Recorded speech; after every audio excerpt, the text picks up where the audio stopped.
Hello and welcome to another exciting episode of Monday Night Live. That's right. AKA the Hangout Stream, AKA the Chill Stream. All fired up, ready to have some fun for July 17th, 2023. Brought to you by yours truly, the man broadcasting from behind the curtain. You know who I am. Because if you don't know by now, you can visit www.livefreeliverich.com or simply Google this name. You can find out. How you doing out there, Internet? You doing all right? You gonna make it? All right, let's see what we got for tonight. I have some fun news to share tonight for those of you who could use another reason to read books from the independent market. I have a book review video to check out for our featured media, and I'll be reading a story involving an AI designer. Then I've got some news to cover as it pertains to one of our ongoing hot topics. But before I get into all that, you know what I got to do. I like to take this time, slide right inside my first segment of the night, where I like to shine a spotlight on some books. That's right. That are currently available or coming soon to an online store near you. Yes, it's true.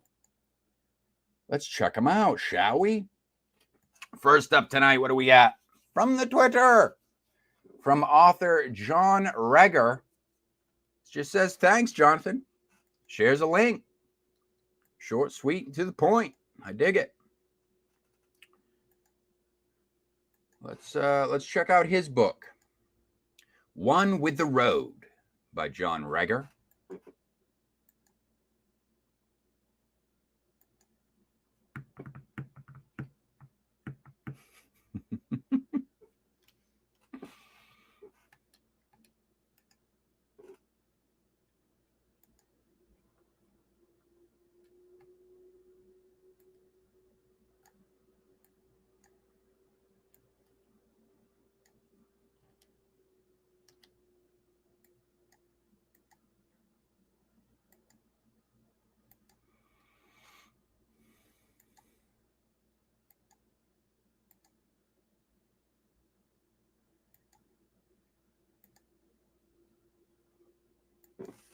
All right, let's see what we're working with here.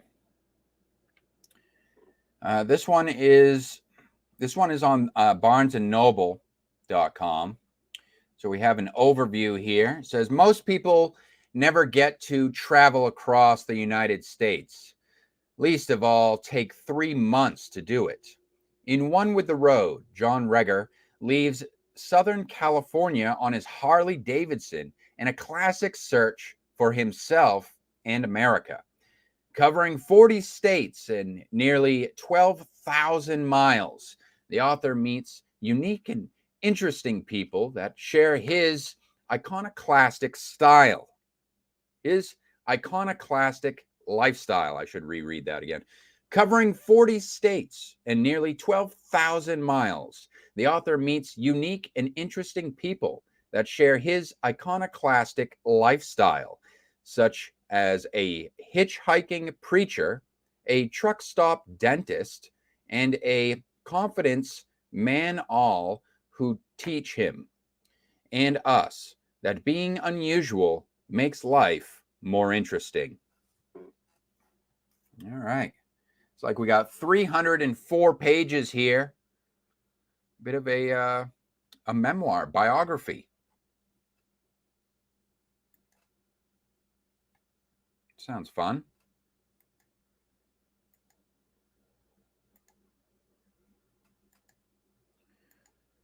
Of course, all these books are suggested to me directly by the authors themselves, whether they are self-published authors, it's publishers from an independent label, or a small press company. So we have up next. It's from From Emilio Iasiello. An estranged friend's ashes, a drunken weekend. Where do you intern this final resting place?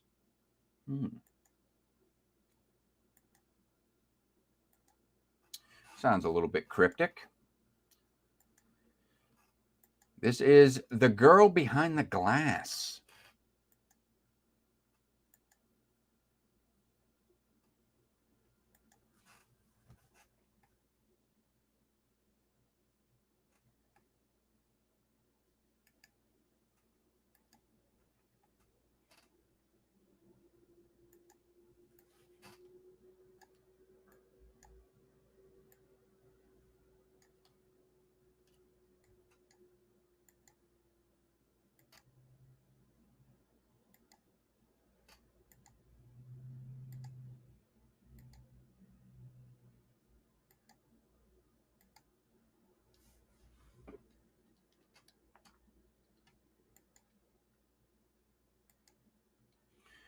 A few crazy nights of bar hopping, the ashes of a long-lost friend, and Mike still has to go to work the next day.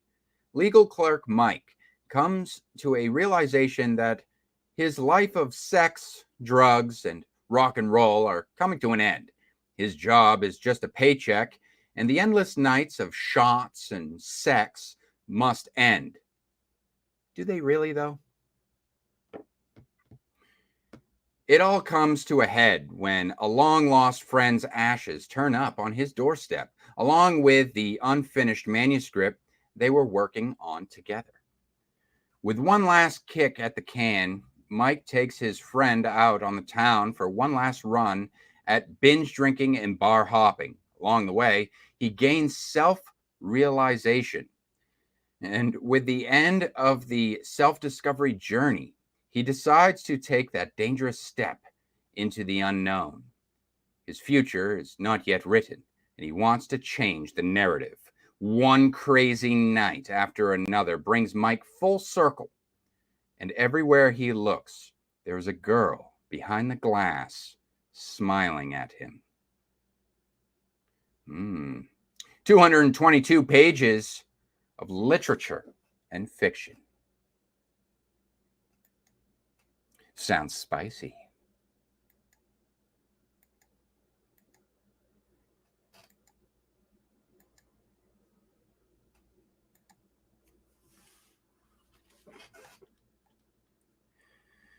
All right. Keeping it moving right along. The last book for tonight and this week, we have Daniel Humphreys from author Daniel Humphreys. Just shares a link to his series. So we're going to be continuing with his series here, the coverage of his series.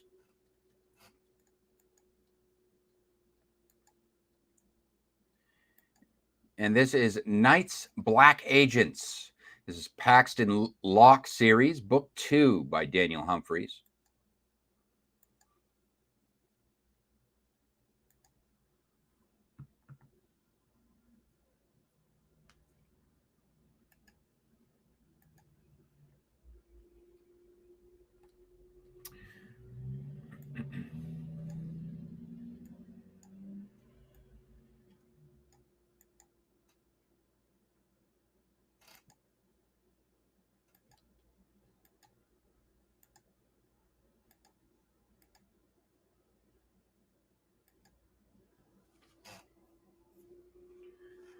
All right, there's the cover. Let's check out the blurb, shall we? From Dragon Award nominee Daniel Humphreys, Paxton got the crap kicked out of him, foiling his mother's plans.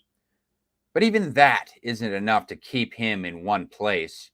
With his new partner, don't call her a sidekick, at his side, Paxton heads to Arizona to help an old friend with a supernatural murder problem. But Mother is on the loose and not content to lay low after escaping prison. She's got a brand new coven and wants her grimoire back. Nothing will stop her from recovering her book of spells. Not her son, or the ancient evil stirring from its sleep in the valley of the sun. Paxton's faced witches, ghosts, and shadow demons, but can he handle something far worse? He can't afford to back down with the lives of 2 kidnapped boys hanging in the balance. Harry Dresden's sorcery goes on a supernatural-style road trip. Cool car, sold separately. Let's see, 309 pages of horror, paranormal, and urban fantasy, horror literature, and fiction. I will say that it almost sounds like each one of these, I don't know, it does sound like there's a continuation going on here. So perhaps there is like an overarching narrative to this, but it does seem like it's also like each one has its own, I don't know if it's a standalone story or if it's just a straight continuation. Maybe the author can reach out to me and let me know. But those are the books. Those are the books for this week, you guys. So you know the deal. You know what you can do. And if you don't, I'll clue you in. What you can do is head on over to my community tab and you can vote. You can cast your vote.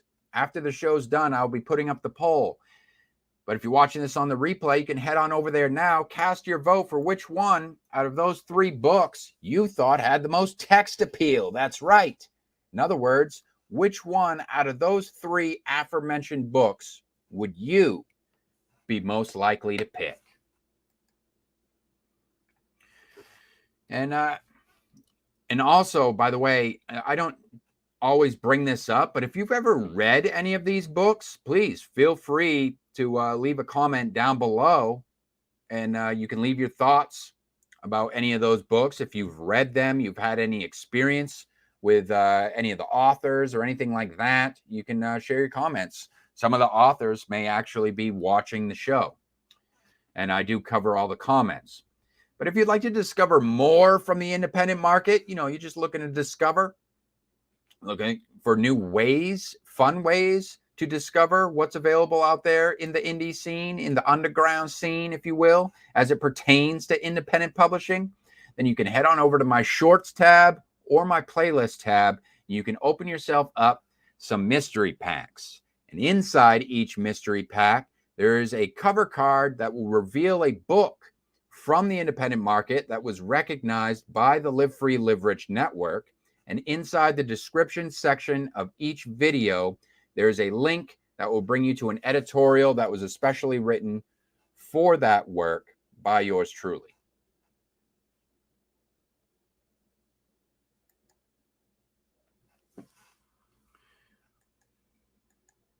So reading is a pretty big deal. Reading is a pretty big deal here. And I kind of wanted to it's going to be kind of a reoccurring theme with this particular episode of the show. And for this, unfortunately for this next segment, so I called the Reader's Review. I don't have any reviews to cover, but if you are a reader, okay, if you're a reader, but you're not only reading books, but you also write reviews, and those books just so happen to be from the independent market, then go ahead and share a review with me.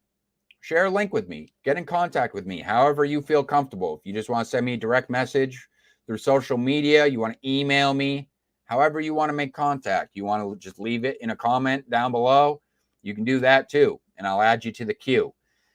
Because what this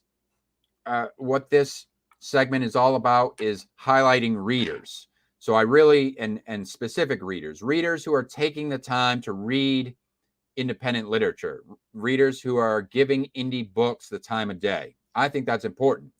And I know that for some readers in the Booktube community, or if you're just, even if you don't do a Booktube channel, it can be a kind of a big ask sometimes to want for people to be recommending indie books to readers, because a lot of readers, they want to read the classics. especially if they're like booktubers and stuff, and they're creating content on the books that they read. So they're making a time investment on the books that they read because they want to create content, but they want to create content that will also get them attention, that will garner attention to their channels, what have you. And let's face it, a lot of indie books are obscure. They're from authors that, people never really heard of before.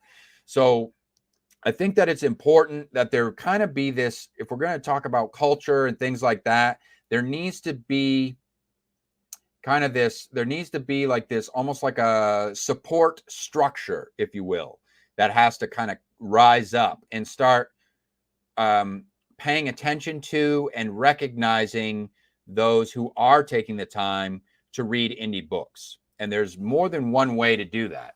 So for this segment in particular, what I'm doing is I'm reading your short form reviews. So these are written reviews specifically. However, I have pitched the idea of like booktubers, people who do create content. There is an incentive for you to reach out to me if you would like to share an experience that you had with an indie book. Feel free to reach out to me through email, social media, what have you. And maybe I can get you on the show. And you can share that experience here on the show. And it also kind of double as like, we can not only can you share your experience away from your channel and be able to kind of network with, other people who are creating content, but it also kind of give us a little shout out to an indie creator, regardless if you had a positive or negative experience with the book. However you want to do it. I'm kind of leaving it up in the air at this point. So however you want to approach it, I'm cool with it. I'm not saying you have to it can only be a positive experience. I'm really just being a middleman at this point, as far as this segment goes. I really just want to pay attention. I just want to give some attention to people who are reading indie books, because I think that that's important. Especially if this is going to be something that kind of becomes a mainstay, a thing, a way of life, if you will, in the arts, in the world, at least in the world of arts and entertainment. So if you want to come on, talk about a book, you can kind of just show up, do a spot. You can get a little plug for your channel that way. And, I think it'll be fun, something fun to do, something extra to bring to the show. Another way is if you are just a writer, like if you have a Goodreads account, or if you just want to share an Amazon review that you've written, you can do that. Or if you're an author, okay, and you want to recognize a particular reader for taking the time to leave a review for one of your books, I'll also accept those as well.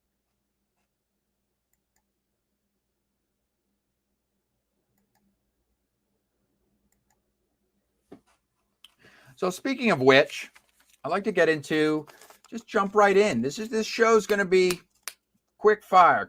I do have a nice full show here, but it might not be too long. We'll see. But I'd like to get right into the announcements here. So this past week, we're going to continue with this theme of reading, okay? So this past week, I got word of a new book club, okay? Now, this is cool. I got word of a new book club that's actually focused on reading independently published authors. That's right. And this book club is actually organized by Katie Room. Katie Room, who has experience writing editorial reviews for her website, periapsispress.com. And just recently, her first live book discussion, she just recently had her first live book discussion along with 3 other participants. All right. So I just want to say a few things about this. I will say right now that, so I don't know like all the details. I did have kind of a short email exchange with Katie. I don't have a date for her next live event, but I do know that the next book her club will be reviewing is The Long Moonlight by an author named Razorfist. Okay. Clearly, clearly a pen name, but not only a pen name. It actually doubles as a social media handle because the author actually got his start building a name for himself as a YouTube personality. So that's the book that she's going to be reading with the rest of her club that she's kind of launched here. And so if you're interested in getting involved with the underground and you have the time to dedicate to it, I think this sounds like an opportunity to connect with some readers who are proactively in support of the independent market.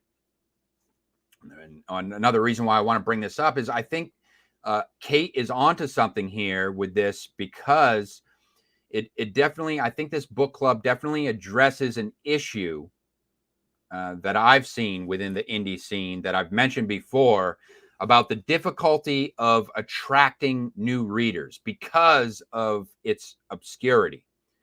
So just think about the thing that I want to bring up here is like to think about the value of that. Okay. Like, cause one thing that I've said before is like, with a lot of these booktubers and stuff, they're like how it's like a big ask for them to read indie books is like, it's almost like they're thinking about like, okay, well, what's in it for them for the time investment, unless it's like somebody that they know personally, like a buddy of theirs has published a book or something like that. Like I can kind of understand where they're coming from, especially when they have a lot of other books on their TBR, classics, what have you, that they plan on reading. A lot of these booktubers and stuff, they plan out months ahead of time. Not all, but a lot of them do. A lot of the big name ones do. So I want you to, even for you guys, you big name that have like large audiences and stuff like that on Booktube, I want you to really just think about this for a second, what Kate's doing here, and really stop and think about the value of that.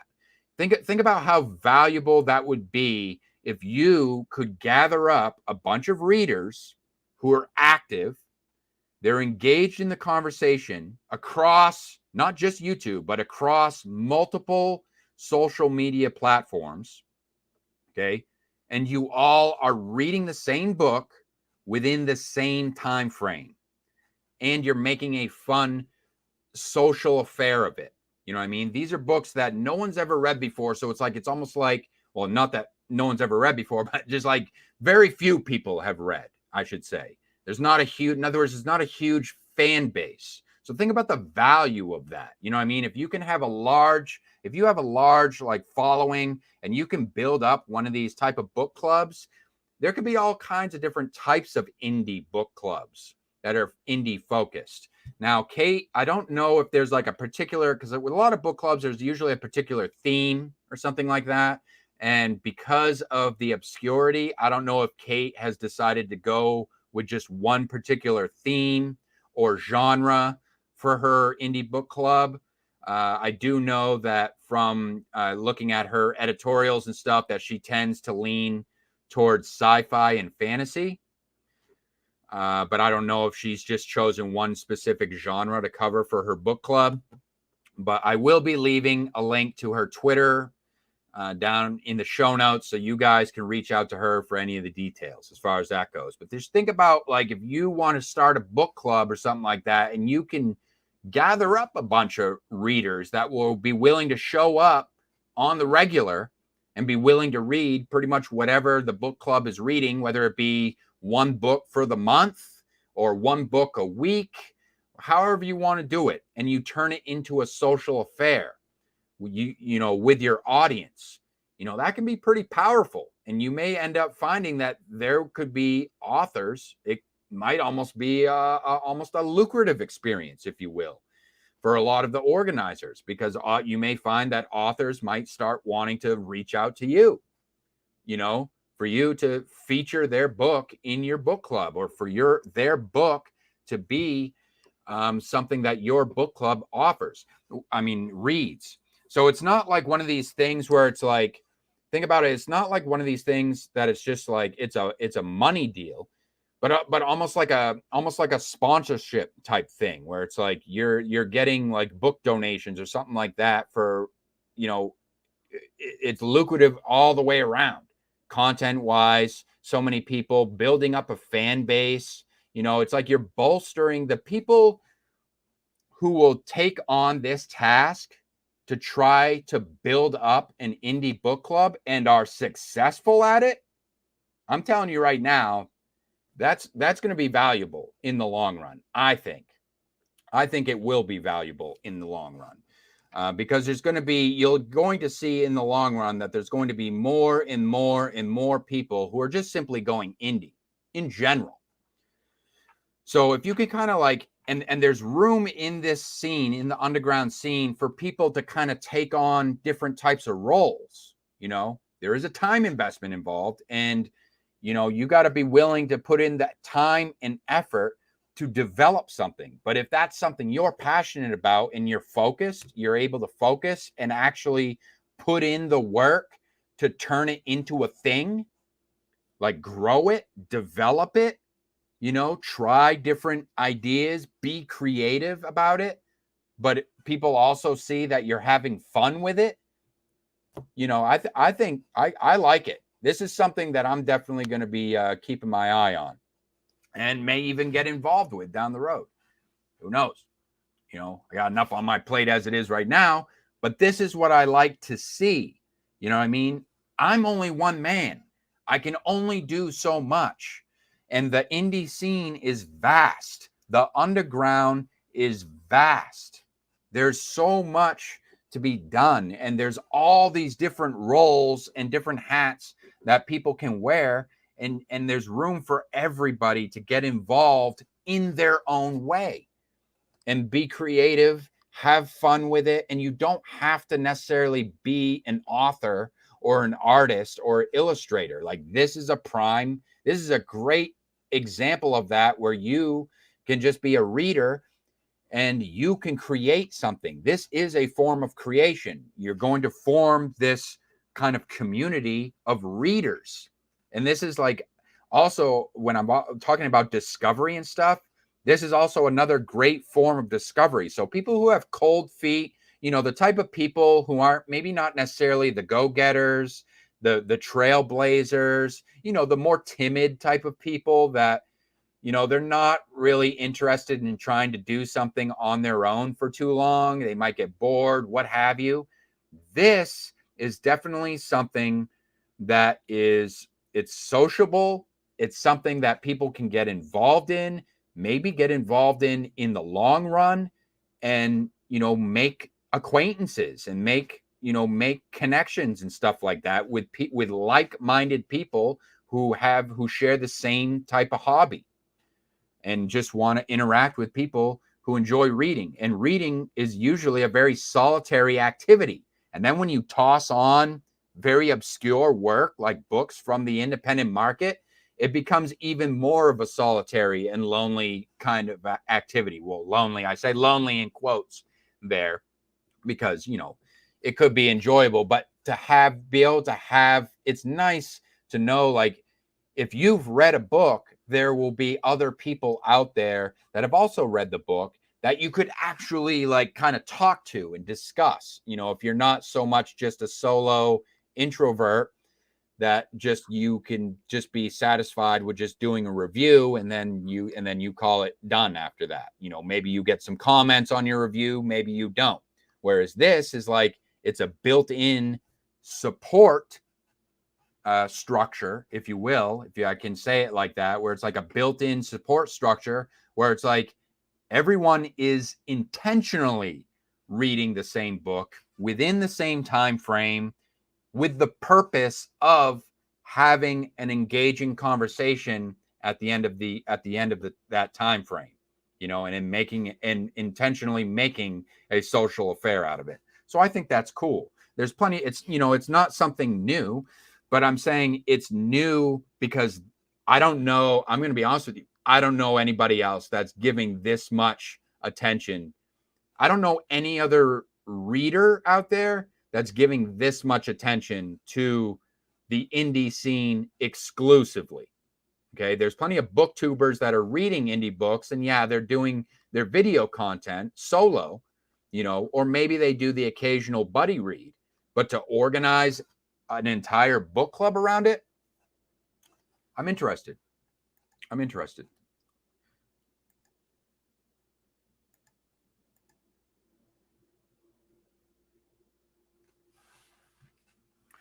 Speaking of passions and whatnot, we have Haunting's Rival from Doorway to Nightmares, the latest episode of Doorway to Nightmare. For those of you who don't know, I do a little voice acting on the side for funsies, if you will.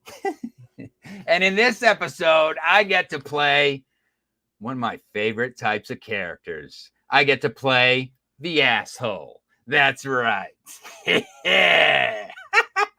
In this episode, this is kind of a, this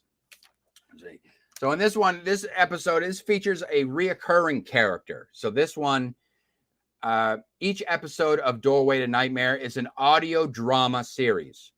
It's an anthology audio drama series where each episode is a brand new standalone story that is acted by real human beings, voice actors, with a fresh cast of characters. But this one in particular, they've kind of done like this one thing every now and then. They'll revisit this one particular character.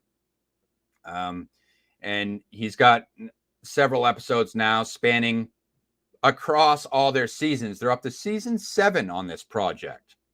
So season 7, episode 10, this is kind of a lighthearted. Typically, they're more horror-oriented, thriller, maybe a little bit of mystery sometimes tossed in the mix.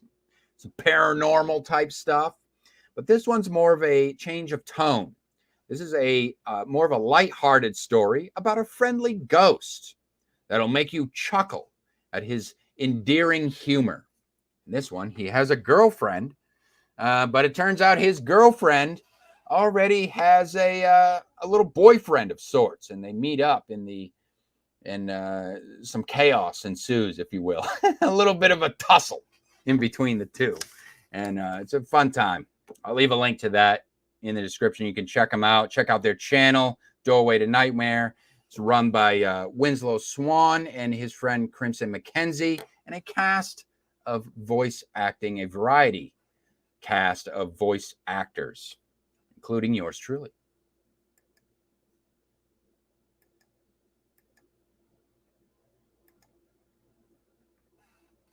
Do you guys have some projects that you're working on? Something you'd like to share with me? You can check out our group servers. You're welcome to join. It's an open invitation to the public. Okay, this isn't, you don't have to be part of you don't have to be special membership or anything. Doesn't require you to make any kind of payments or register or anything like that. You can just check out the links in the show notes down below, and you're welcome to join the Gilded or the Discord server. You can join them both if you want. But really, it's just a place where I can kind of keep tabs with what you guys are sharing with me. So I really want it just for you guys to have a resource where anytime you have something new that you'd like to share with me, I took the time to set up all these different channels for you guys. So you can just select the appropriate channel and share your links with me, whatever it is that you're working on, whether it be blog posts, videos, your latest book release, your book reviews, anything like that. If you're starting your own book club, any kind of news, anything like that, anything that you think might work on the show that you'd like me to talk about, give you a little shout out, something like that, I'm here. I'm here for you guys. All right. So when in doubt, don't think, just share the link. That's what I always say. And I'll decide whether or not it's something that I can fit into the show. That's my job.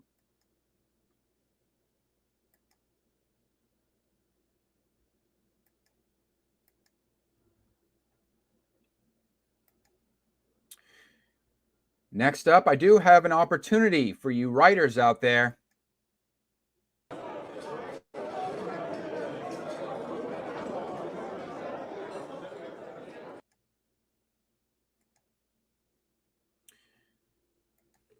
The Storytellers Society, still accepting open submissions. This is a public collaborative project, kind of basically an outreach program, really, for my peers in the writing community.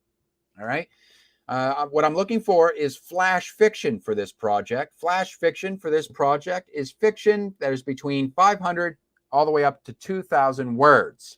This can be fiction that you actually have published somewhere else, so long as you own the copyright and you have the right to give me permission to republish it on my blog, where it will be free for public viewing from now and indefinitely. Just because you submit something doesn't mean that your work will automatically be published. It does need to be approved, but if approved, then you'll effectively book yourself a room at what I've dubbed the Hotel del SS, where all the members of the Storyteller Society stay. Link to that is always in the show notes down below. If that's something you're interested in. And if you'd like to keep tabs on what's going on with the entire Live Free, Live Rich brand, you can just head on over to www.livefreeliverich.com. Right on the homepage, you can subscribe to the newsletter, where I send out exactly one newsletter every week that will give you all the pertinent links and keep you on the up and up with what's going on with me and the entire brand specifically.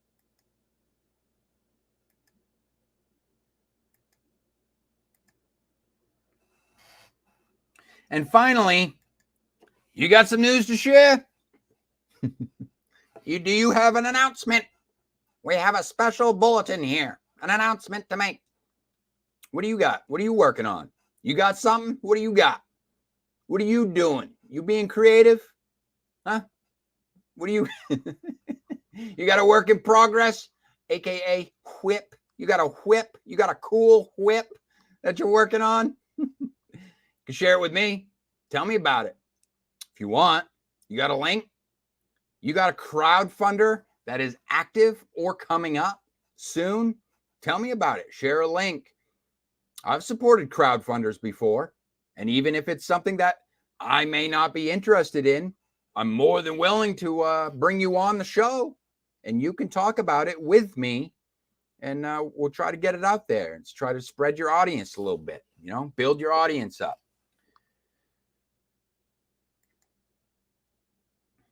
All right, let's move it right along into the next segment. This is reading time. Reading time. What do we got for tonight? This comes from Twitter. True Crime Troy here. Mr. True Crime himself. True Crime Troy. Say that 5 times fast, won't you? He says, hi. Here's one of my short stories. I like short stories. I'm kind of a short story type of guy, if you don't know. I like short form fiction. So for reading time, I have a short story here entitled Ghost in the Machine. Subtitle, An Unexpected Guest Visits an AI Designer. By Troy Larson. And this comes via his Medium page.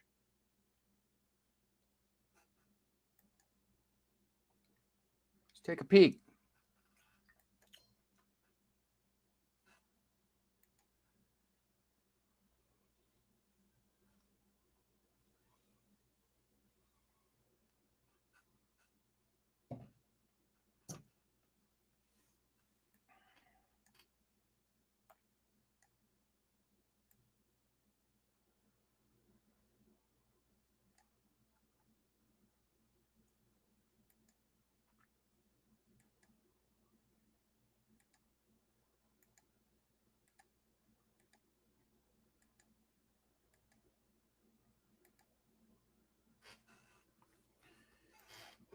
All right, here we go. Ghost in the Machine. An unexpected guest visits an AI designer by Troy Larson. I'm assuming he's got some, he's incorporating, it just says art by author here, but I mean, there's no accreditation or disclosure here, but if I had to guess, I would almost assume that maybe some of these images might have originated from an AI generator based on the style here. and kind of the uncanniness of it. The almost surreal. You'll notice because they almost have like this surreal. There's like almost like these little factors that you can kind of tell. You know, I'm not saying that is what it is because I don't know for sure, and the author doesn't tell us other than just saying art by author. So whatever that means. It doesn't specify creating it or if it came from AI generator. However, there are these little indicators where you can kind of see what I mean by uncanniness and surreals. Like, look at these street lights. So you see like where there's like almost like these errors of form here in some of these images. Now, if it's intentional by the creator, then, you know, it would be labeled as surreal. However, a lot of it is like, it just seems like it's illogical. Like, why would you even do that? Like, even from a surreal aspect, like how, like, in what way does that even make sense? Like, even surrealism, like, has, like, people say, well, if it's surreal, it doesn't have to make sense. Well, yeah, but, you know, you'll know, like, even with like surrealist paintings and stuff like that, there is a method to, you'll almost can see a method to the mayhem when you're looking at like a, say, like a surrealist piece of art. Whereas like this, look how like the lines here, if you can see, I guess I'll make it full screen for a second here. But you can see like right here, like how the traffic light, well, for one, the colors, but the colors aren't necessarily the dead giveaway. And the fact that the functionality of the light and having two lights on, they're not the right colors. That's not necessarily a giveaway, but more so the shape here.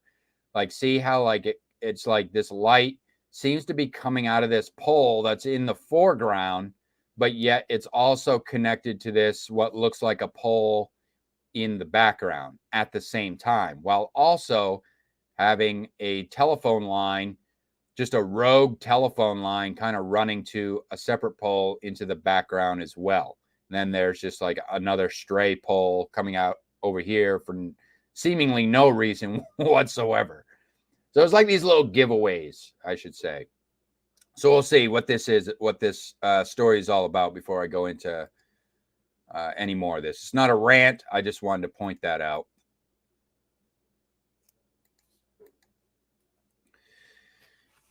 I need a set of images for this. Something spooky. The campaign had been on his mind for some time. It would be a promotional campaign that could run across multiple social platforms with a branded set of complimentary images and professional typography. The client was an up-and-coming novelist who wrote an awesome suspense thriller, and he thought some spooky images of a suburban neighborhood would be a good place to start. He sat down at the keyboard and began typing a prompt. Suburban neighborhood at sunset.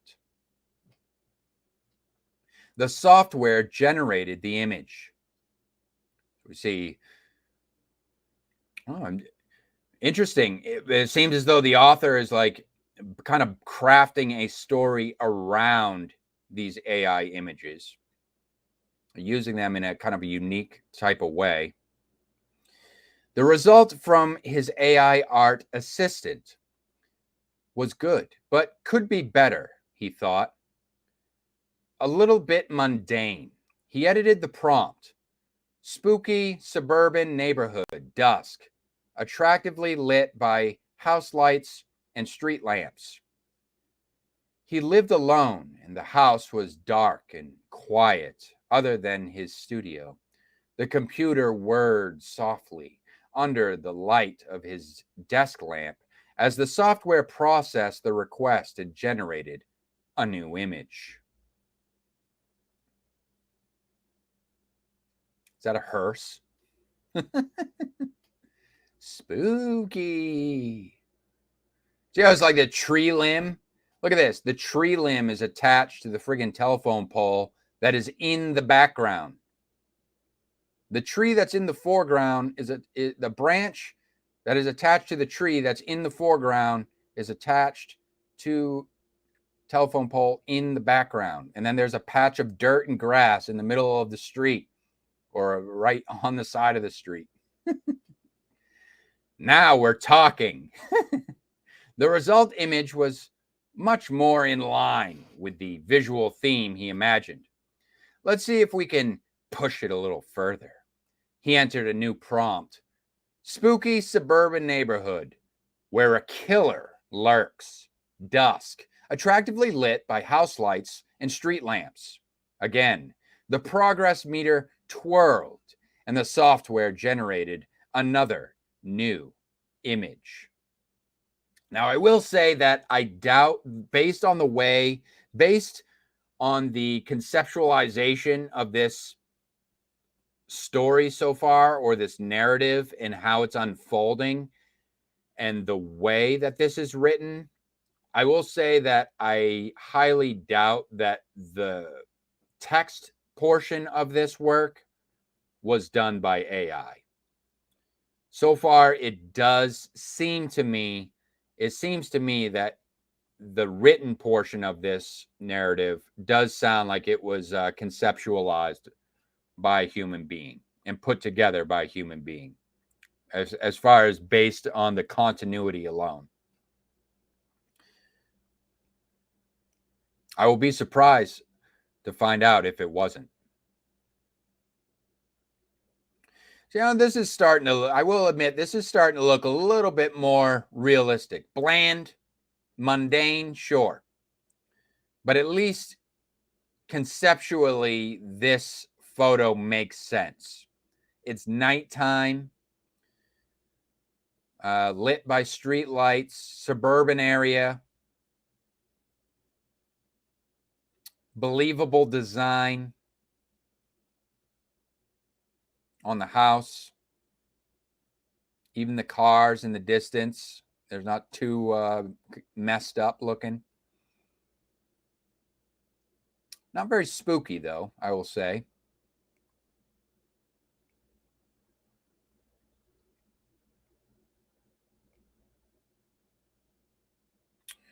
Read the full story with a free account. Oh, apparently I have to have an account, and I can't read the full story. Will they let me? No? Uh-oh. Well, I guess you'll have to find out for yourself. See what I got here.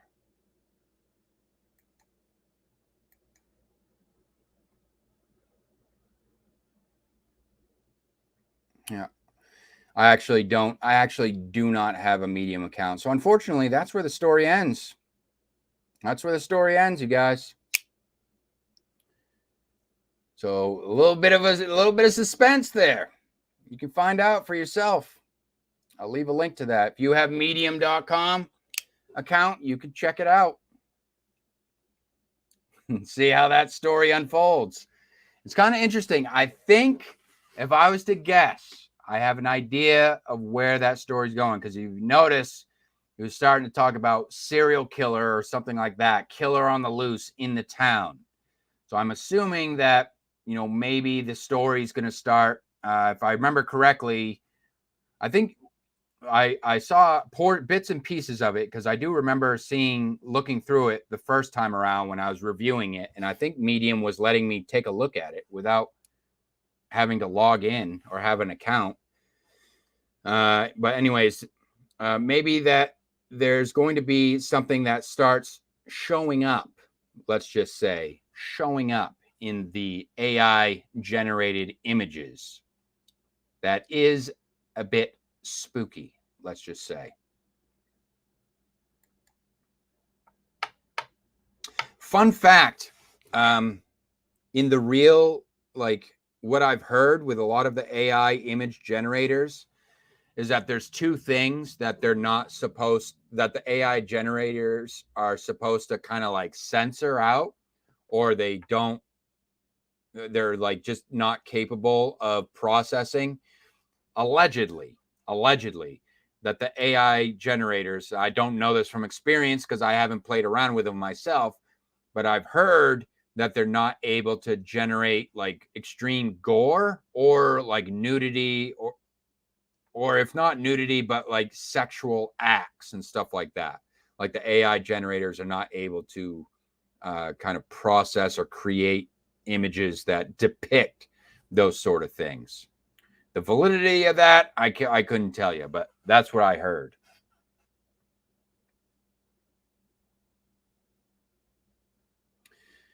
You guys want to contribute to reading time? You got something for me to read? It doesn't have to be something that you submit. This could be something that is from your own website, from your own blog, okay? Or it could be a third-party site like medium.com, Wattpad, Royal Road, an episode from Kindle Vella that you want me to read. You do serials, something like that. You do poetry. Do you have an essay?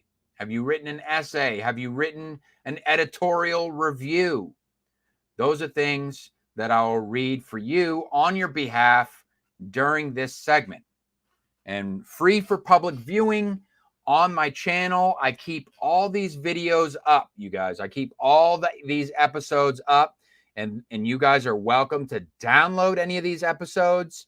You can, if any of your work has ever been featured on any of these shows, you're welcome to download these shows. You can edit them however you want. You can re-upload bits and pieces and clips of these shows onto your own channels, onto your own social media for your own marketing and advertising needs if you want. All I ask is if you want to drop me a shout out, whether by name or you want to drop a link to my website, that would be greatly appreciated.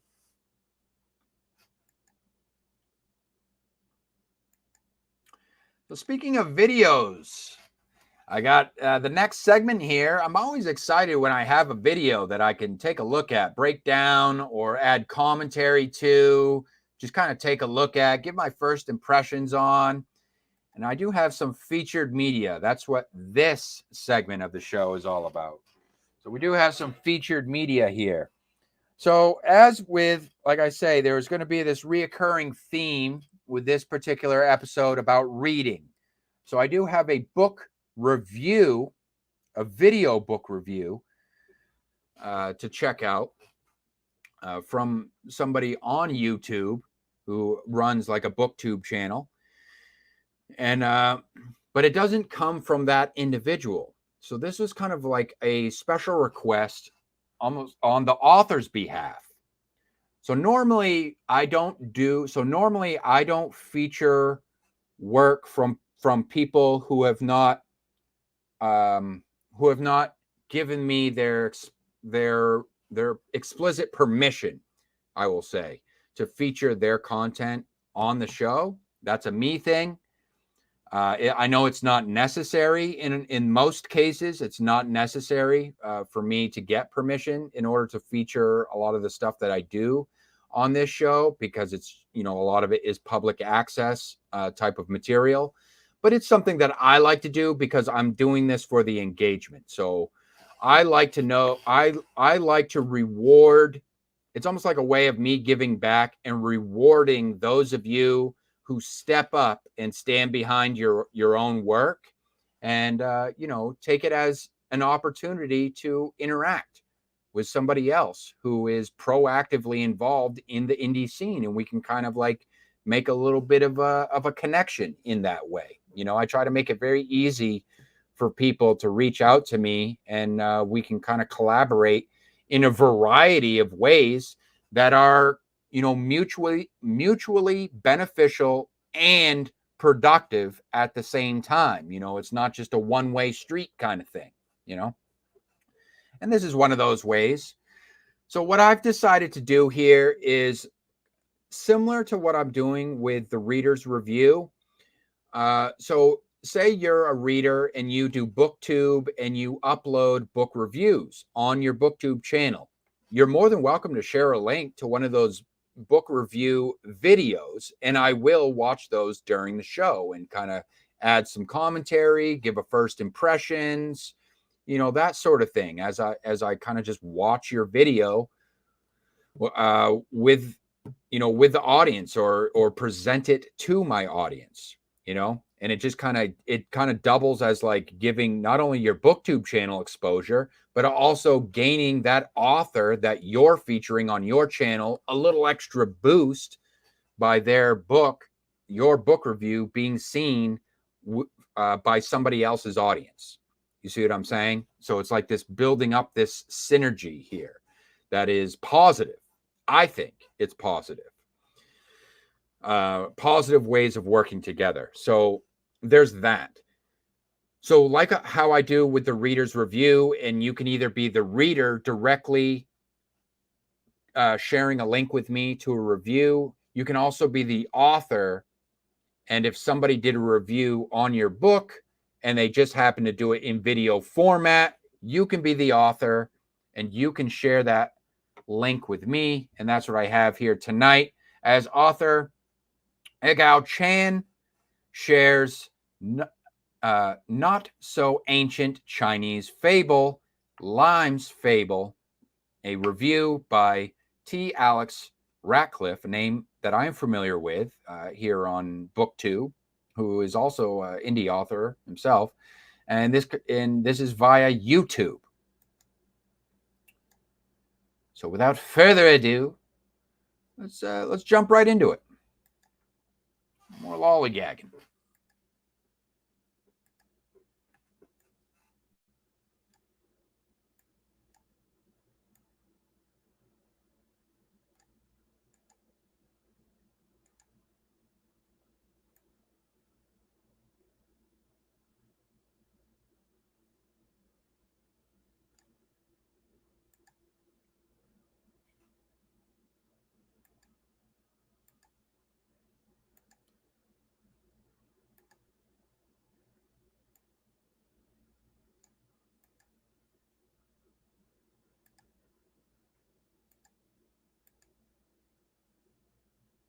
Welcome back, ladies and gentlemen.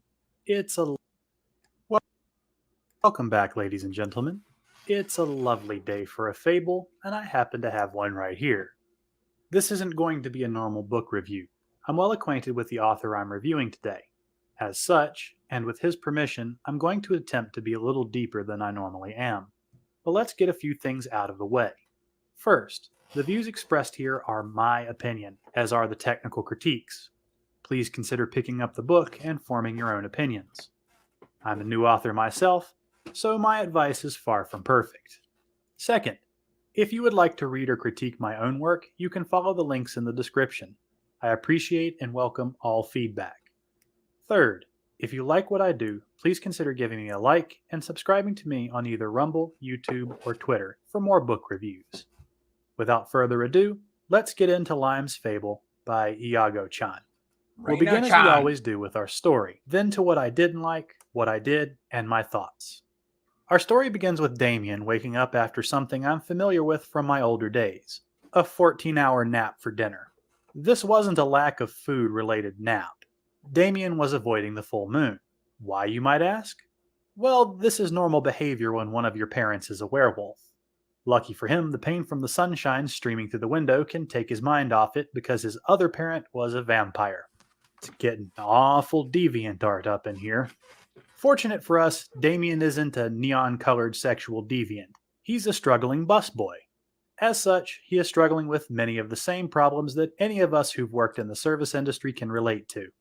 Text from coworkers looking to play hooky, boss calling you in because coworker already called in to care for distant fictitious relatives, and the increasing volume of some woman screeching at something or someone.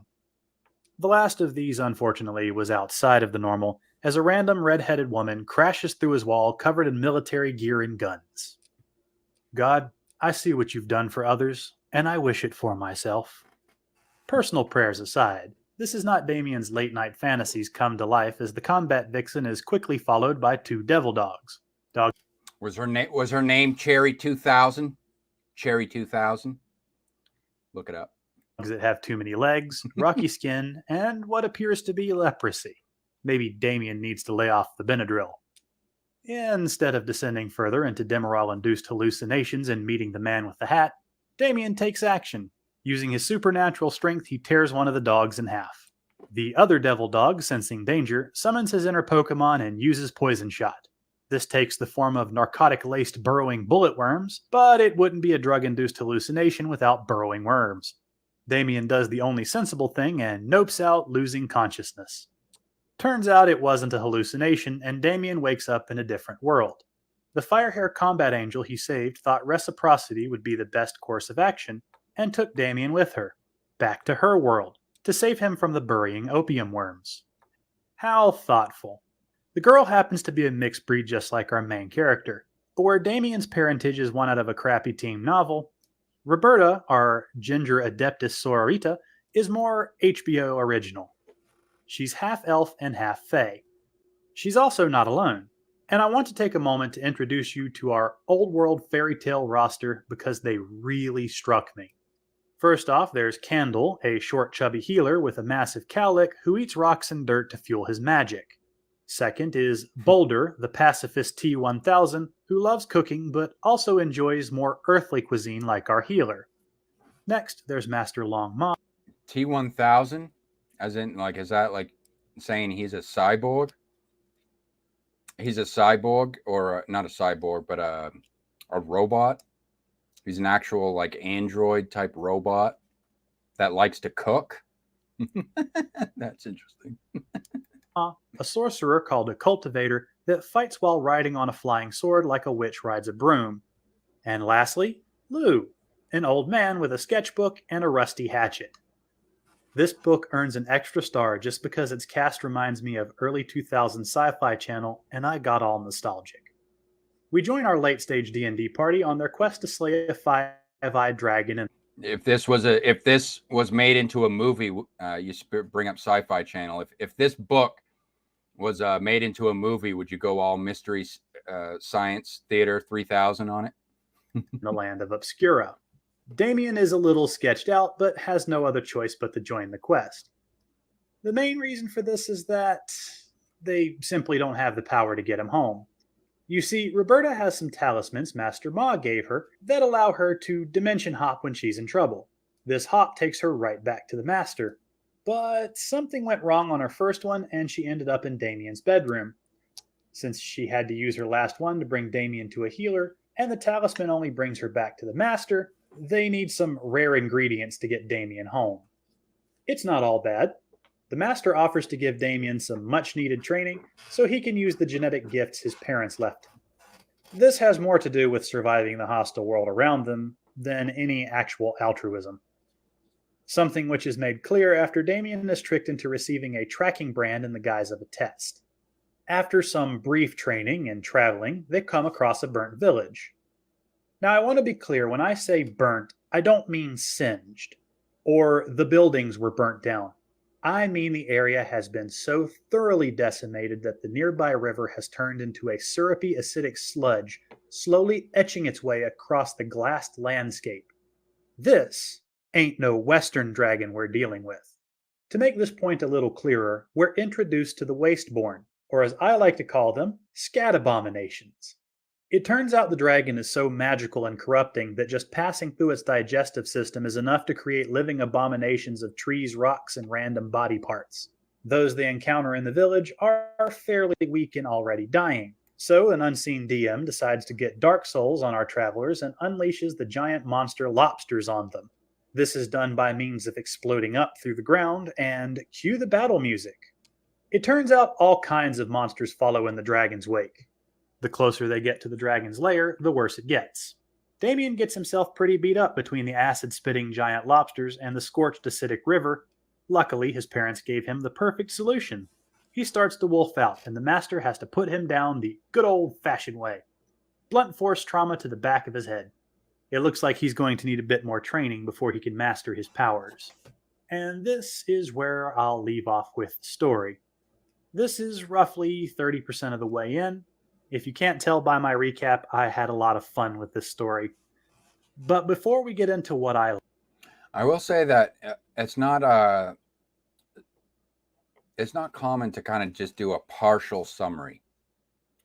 So I think that's interesting. I think that's interesting that you're trying to give away enough story to get the potential readers to a part of the book that they may want to continue, almost like your way of kind of doing like a hook or trying to hook the reader. So it's kind of a different approach. Me, I have no problem spoiling the book, but I mean, for me personally, like I don't get spoiled. Like I don't like books don't get spoiled for me.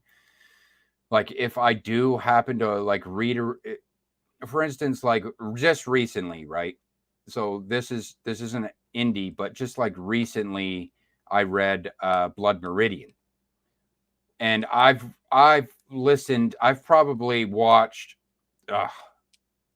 I've watched at least a handful of like kind of like in-depth kind of reviews and analysis of the book because it's a very well-known book by a well-known author.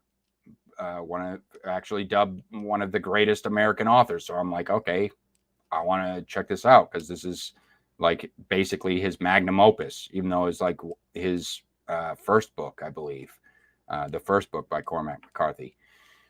So like it didn't like even knowing like already going into the book, like knowing plenty of information about the plot and what happens in the book, like it doesn't, for me, it doesn't ruin the reading experience for me personally. But I can see how it can for people who, you know, they like to go into a book blind. Now, I say that, but typically when it comes to indie books, I don't look at the reviews. Typically, when I'm picking up an indie book, I may hear about an indie book through the grapevine, through a variety of different ways. So whether it be through other booktubers, you know, such as yourself, like how you're doing a review style like that. But normally it could be from a booktuber that's just like, hey, I did a book haul and I picked up this book, and they're just kind of talking about the blurb or what they've heard, what they themselves have heard about a particular book kind of through the grapevine, you know, that sort of thing. So in other words, like when it comes to the indie books, a lot of the indie authors, most of the time I am kind of going in blind.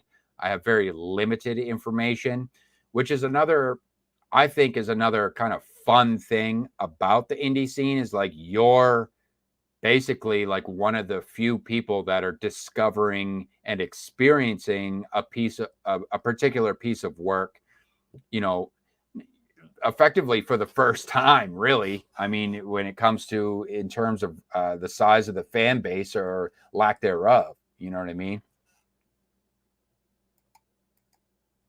Liked. I have to get into my dislikes. So let's get this out of the way. The prose are rough. Now, I'm no Hemingway. My prose have been described as simple and conversational. That being said, these are pretty bad. They make the story feel more like a second draft than a finished product. This is a problem I've run into with a number of indie authors. Editors are expensive, and they can be time-consuming. In writing, they're a necessary evil. Most people will probably be turned off by the rough nature of the prose, and unfortunately, that wasn't the only issue. There are issues in the structure as well. There are a few sections, usually action sections, where I got lost. I went back and reread the sections a few times, but still had issues understanding what was going on. The biggest examples being the fight with the lobster monsters, i.e., I'm still not sure if there were one or multiple, and the fight with the dragon offspring. It was just hard to follow the action. These are the biggest issues structure-wise, and unfortunately, they do pull you out of the story. This isn't too big an issue to fix, as most beta readers would catch this, and I think this story needed a few more. My last issue is probably a bit petty, but it bothered me. The characters felt underdeveloped. This is complicated by the fact it's a very short book. But with a cast as vibrant as this one, I feel like it probably should be addressed. I believe this is the author's second novella, and these problems are easy enough to fix with practice and feedback. There are aspects to this story that could have made it a true gem, and that is what will bring me to my likes. As stated previously, this book is wild. It may be the second craziest story I've read since Model Land, and that book is an acid trip in a 1980s toy store. The characters are vibrant and odd. Everything feels colorful and eclectic. The best way I can describe it is a veteran D&D campaign with about 20 homebrew modules attached and a DM who just works with anything his players throw at him. There's also some great world building here. 2 of the characters in the party are Earthlings, and I don't mean from the planet Earth. Think of them as what humans would be like if we were made of earth and rock instead of blood and bone. They have a different life philosophy, but are close enough to human to be understandable. There's also the magic system, which feels like it's from an old Chinese fable, mixed with a few early 2000s fantasy shows and movies, and a touch of anime, because there's no escaping that influence. I could spend all day picking through all the media that may have inspired. The anime, okay, let me just say something about the anime craze that's going on right now. Listen, Rainer, you get a pass. Rainer gets a pass. Agao Chan, aka Rainer Chan, you get a pass. But I gotta be honest, I don't understand it. I don't get it. It's difficult for me to relate, I have to say. A lot of these, mostly with the young guys, I think with this upcoming generation, or like the late millennials, not the early millennials, but like the later millennials, you know, maybe born in like, you know, right on the cusp of like the 90s, maybe the early 90s, if you will. And then definitely like the Gen Zers, they are like sucked up right into the anime stuff, man. And the mangas, the anime, the mangas, I don't get it. Honestly, I don't get it. I will admit, full disclosure, I don't have a lot of experience. Sure, I've seen some Dragon Ball Z back in the day. I don't know the whole storyline. I've never watched a full complete season, just random episodes here and there. What are some other ones? And some of the movies. I would say that some of the older anime movies that were like hyper violent. I think one was like Fist of the North Star or something like that. I thought that was pretty cool. But for the most part, like, I don't get it. The anime style of the, like, if we're talking animation, it's cheesy. It can be kiddie, like childish. I don't find that animation style appealing personally. But then, like, story-wise, that's where you can get into the interesting shit, because you got a lot of like Eastern philosophy and stuff like that. So story-wise, yeah, I guess I could probably get that aspect of it. But I guess like the comic type stuff, I guess I'm just really speaking upon the comics. Like, I don't get the whole appeal to like the anime style comics and the anime style shows and movies. Like, it's just, I'm not like one of these weebo type guys over here with their waifus and stuff. I just don't understand the appeal of like cartoon sexuality. Like, I don't know, it's just a me thing. So I guess the point of saying that is, like, if you feel like me, then you're not alone. Okay, you're not like someone that's like, oh well, you have to like anime. You know what I mean? Or else you're like some weirdo if you don't like anime. Like, no, I don't get it either, bro. I don't understand. I like Western shit. Like, I like Wild West type stories. I like Westerns. I like a lot of not so much the action oriented type stuff or Western superhero comics. I'm also not into the superhero stuff, but like Westerns, yeah, like Western genre is very appealing to me, and that type of stuff. But yeah, but I will say that some of the Eastern philosophy is just as interesting, if not more interesting at times. And you can almost be a lot more creative with it when incorporating it in story elements of it than, say, for instance, your story is just focused on like, you know, Western, like Christianity or something like that. But it would ruin the wacky thing I just enjoyed. It was also free of what I find most annoying in modern fantasy: over-explaining. The magic in the world feels like it was pulled from 1,000 different places. With few exceptions, there's almost no common origin.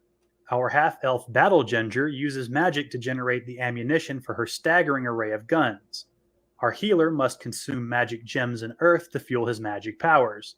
Then there's the steps of the northern stars, which incorporate walking patterns and direction to manipulate cosmic energies and cleanse the mind of foreign influence and other weird abilities. It's also bizarre. The steps. You take steps, you go up, up. You gotta unlock the God code. Okay, you gotta unlock the God code when you're doing the northern steps. You gotta do is you got a specific order when you do this dance, if you will. It's almost like a dance. And the steps are as follows. You gotta go up, up, down, down, or up, up, back, back, left, right,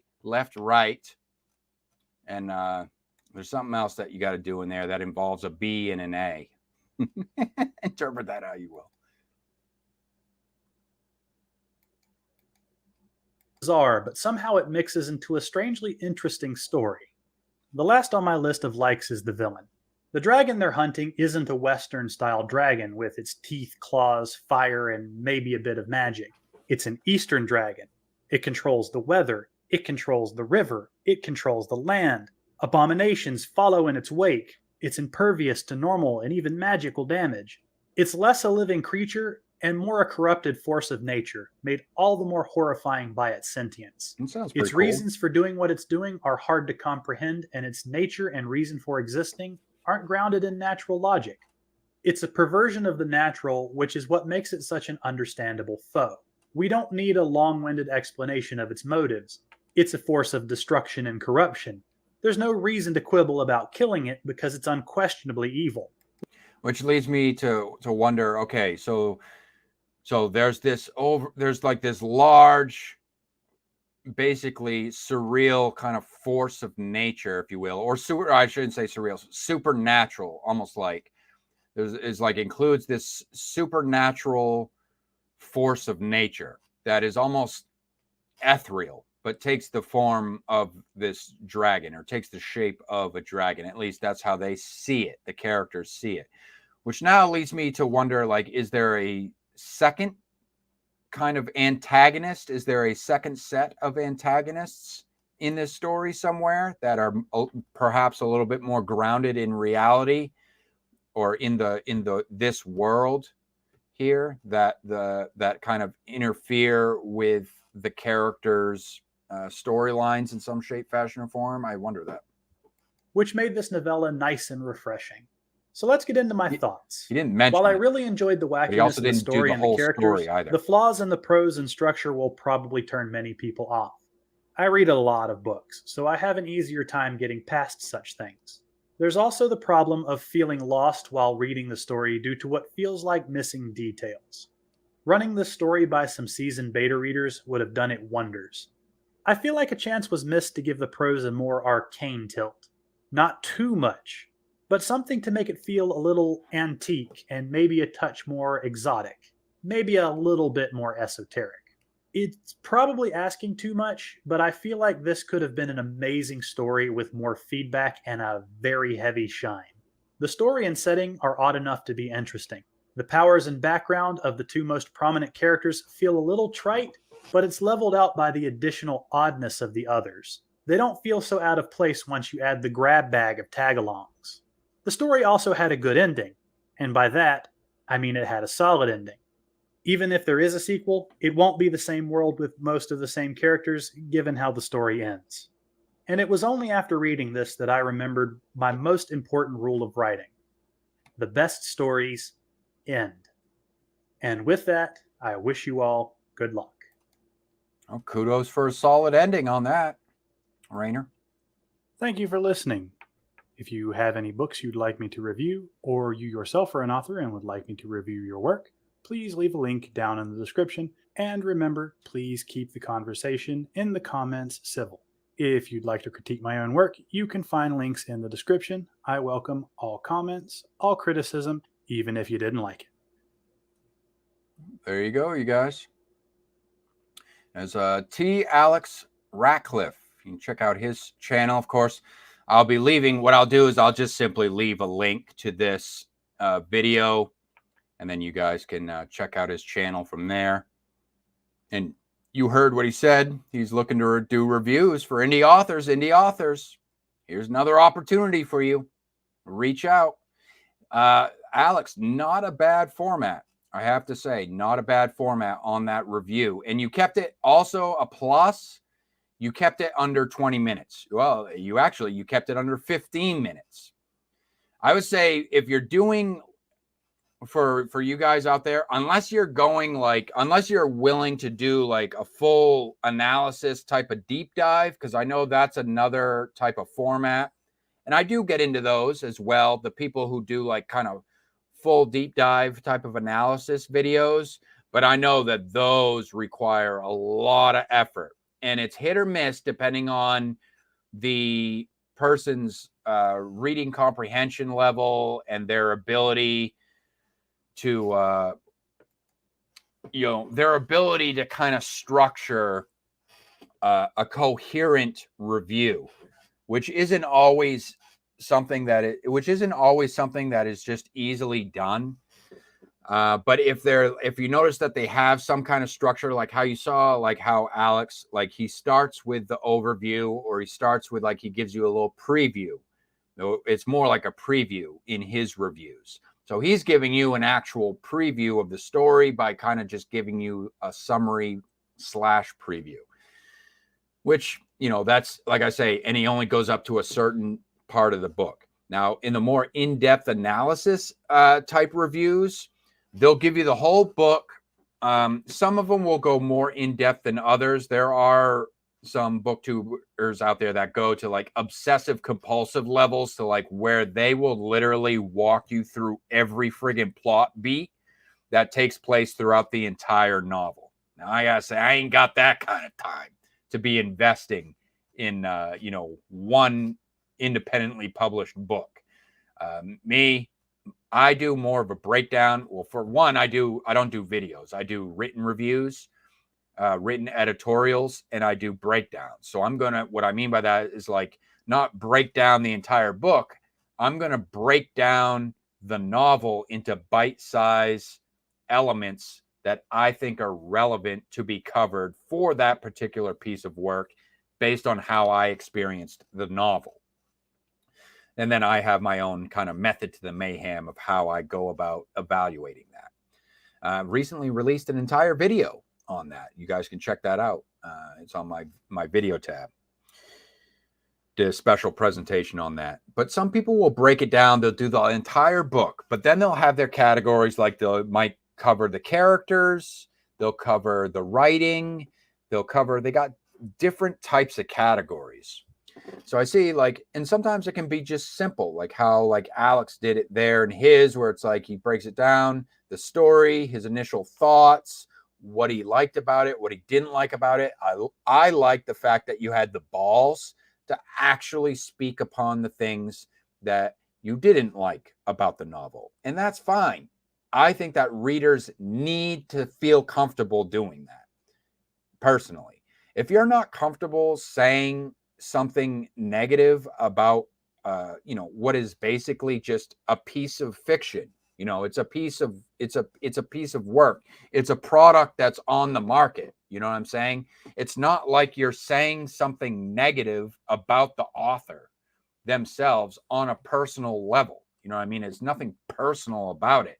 You're talking about a piece of work. Okay, so my rule of thumb, and some people may disagree, and that's fine. And we can also agree to disagree. I'm just going to say, along the lines that you're pretty much wrong.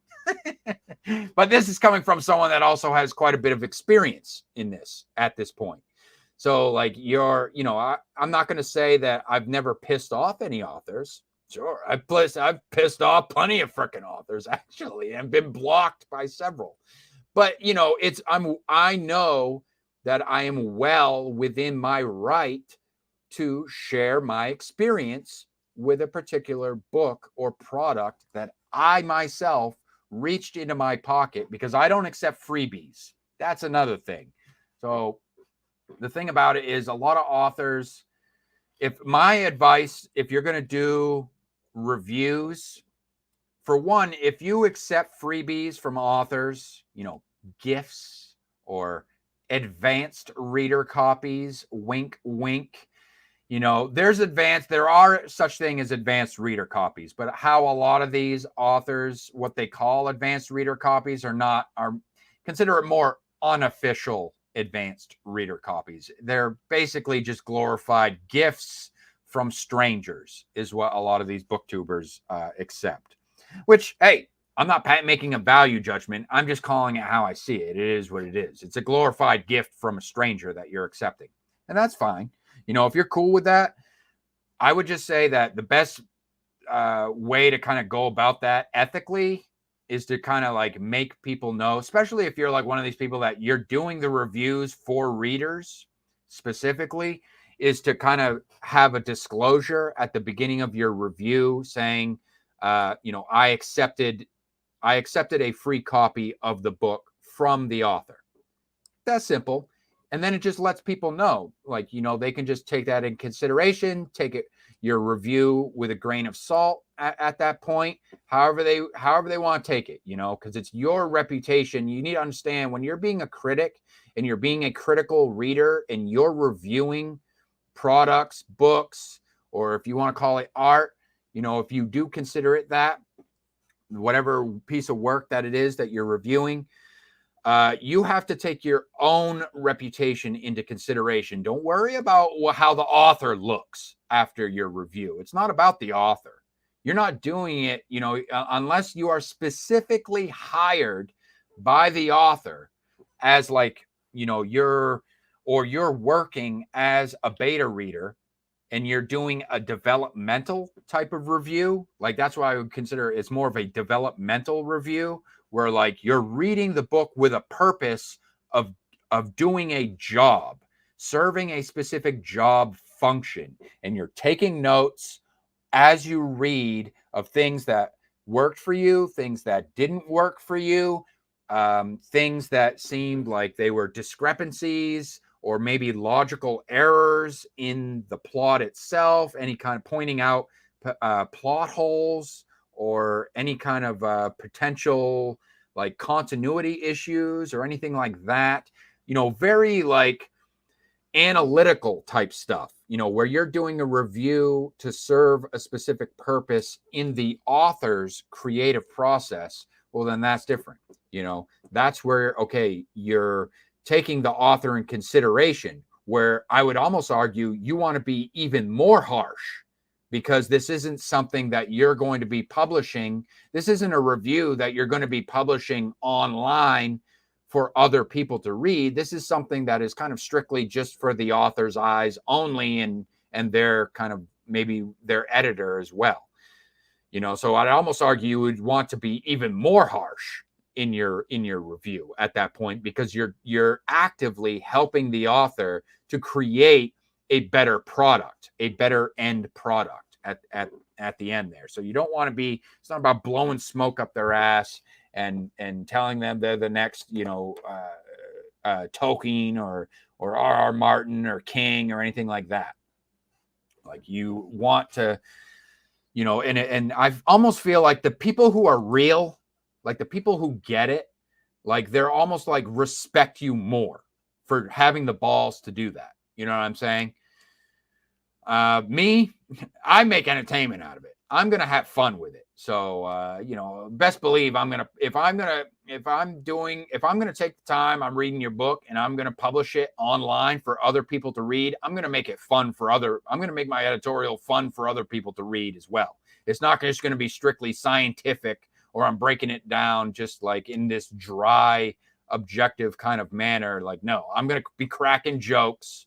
And it's definitely going to be at the book's expense, not necessarily at the author's expense, but at the book's expense. Because like I always say, authors, if they're passionate about the craft, they can always create new works.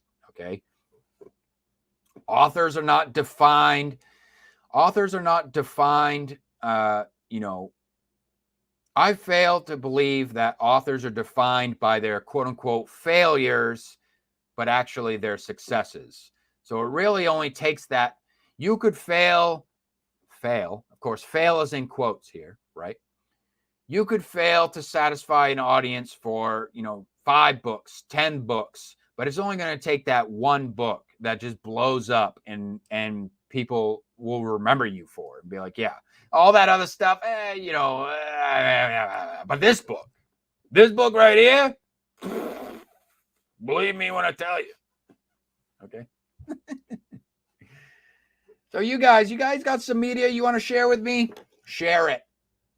You know what to do. How many times I got to repeat myself with you people? I'm like a broken record over here. Do what you know what you got to do. Share the damn links. Put the links in the comments. Put the links in my social media. Stick them in my DMs. Stick them up your ass. Wherever the links you think those links need to go, put them where they need to be.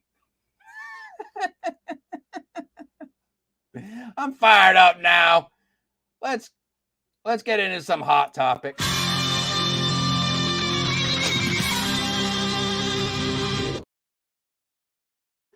Hot topic for content creators. This is where I pitch hot topic to you guys, and then you guys, if you feel so inclined, can turn around and create your own content on said topic. And or what you can do is share some comments, share your thoughts, help keep this conversation going, okay? Because this is not just a one-way street. I want you guys to get involved in these conversations. It's just me trying to keep them going and keep people interested in the topics at hand as we kind of continue to embroider these topics together. And for tonight's prompt, I am revisiting an early but goodie. Is traditional publishing obsolete? That's right. I have some news coming out of Hollywood, mainstream traditional publishing. I've been covering every now and then when there was a strike. I covered I covered a couple different strikes that were going on. One was at a publishing house, major, one of the big 5 publishing houses. Then the writer's strike of the Writers Guild of America strike. And now apparently what we have is SAG-AFTRA is joining the writers in that strike. So this is news. So that's like we're going to get into it here. Let me just prepare this.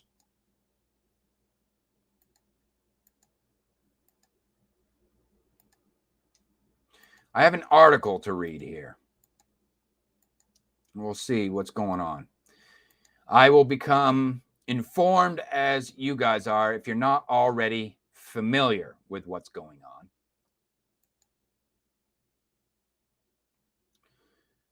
So the following article here comes from CNN.com. I know, fake news.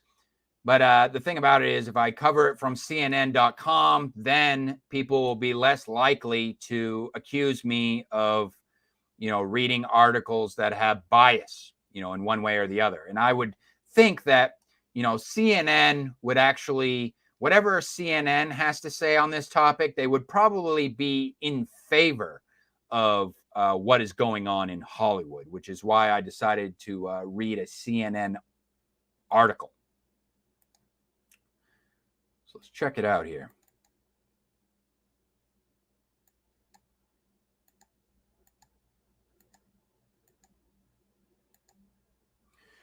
So well, before I begin, let me just preface this. A little information, all right? Get educated, okay? We don't want to go into this blind. For those of you who don't know, myself included, all right? This is a learning experience for me as well, because this isn't something that I am personally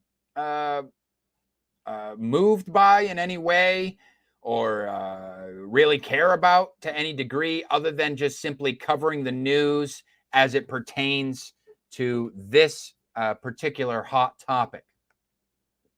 So SAG-AFTRA, aka the Screen Actors Guild, American Federation of Television and Radio Artists, is an American labor union representing approximately 160,000 film and television actors, journalists, radio personalities, recording artists, singers, voice actors, internet influencers, fashion models, and other media professionals worldwide. The internet influencer aspect of that is kind of interesting to me, I'll have to say. I wonder who they have. I wonder what internet influencers are part of their union. The organization was formed on March 30th, 2012, following the merger of the Screen Actors Guild, the SAG, which was created in 1933, and the American Federation of Television and Radio Artists, AFTRA, which was created in 1937 as the American Federation of Radio Artists, gaining a T in 1952 after its merger with the Television Authority. So I see a lot of artists here and a lot of that word authority. So keep that in mind. Actors are going on strike. So here's the headline. Actors are going on strike after talks with major studios and streaming services fail. It's written by Chris Isidore, CNN, and published Friday, July 14th, 2023. From New York, CNN, a union representing about 160,000 Hollywood actors is going on strike after talks with major studios and streaming services have failed. It is the first time its members have stopped work on movie and television productions since 1980. It's pretty big, you guys.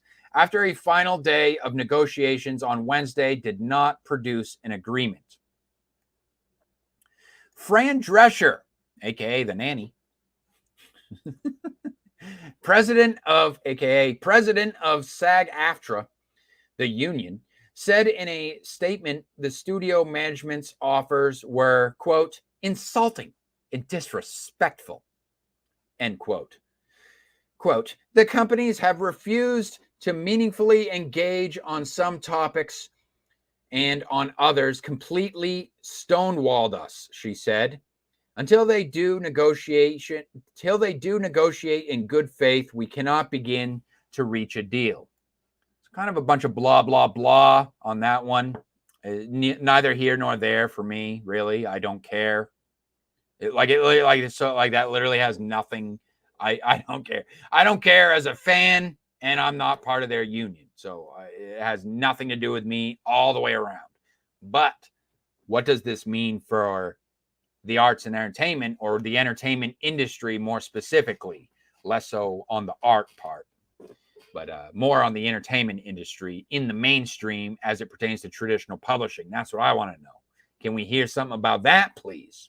The union said its governing board unanimously approved a strike after the negotiating committee had recommended Thursday morning. Actors are due to hit picket lines in New York and Los Angeles at noon Eastern time on Friday.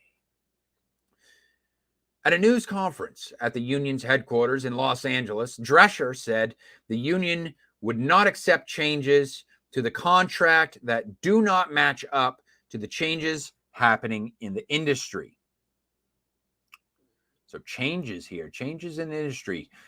Quote, we're not going to keep doing incremental changes on a contract that no longer honors what is happening right now with this business model that was foisted upon us, she said at the news conference. What are we doing? Moving around furniture on the Titanic? It's crazy. The union's rank and file members had already voted 98% in favor of authorizing a strike. The body representing studios and streaming services said it was, quote, deeply disappointed in the decision to strike, saying it had offered, quote, historic pay increases. But what if it's more than pay, though? That's the thing. And you will see that a lot of this with what's going on with the strike, I actually, before the stream tonight, I did see somebody who was interviewing some of the people who are the actors and stuff who are on the picket lines. And I will say right now, what I saw is, when it comes to money, I will say, give them a little bit in terms of like where they're coming from, just to offer a little bit of perspective. A lot of these actors and stuff that are on these picket lines and stuff, they're not like the big name Hollywood blockbuster actors that you would think. A lot of these people are who act as like extras, background actors and stuff like that, kind of gig style type actors. Maybe they do commercials, shit like that. Those type of actors, like who are really just kind of like, scraping out, kind of a almost, I don't know if it's minimum wage or whatever it is, or if they even get paid wages, or if it's just gig work or what. Now, apparently the industry is saying that they've offered historic pay increases. And if it's anything like the writers, what the writers strike was getting from one of the traditional publishing houses, it was like an extra like 10 grand. I think it was like it was like an extra 10 grand or something like that, 5 to 10 grand per year, if they're getting paid salary, that is. So I don't know how all this stuff works. That's the thing. That's my disclosure to you. But I will say, in terms of perspective, a lot of people that are on the picket lines are not your big name actors, blockbuster types. So just when we're talking about money here, rather than continuing to negotiate. Hey, Sean.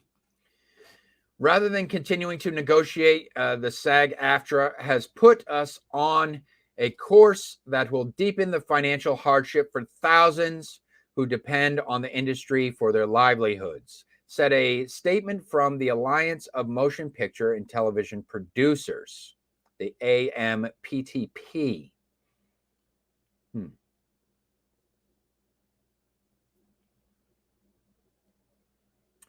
All right. So it sounds like they are doing some damage by going on this strike to the industry, allegedly.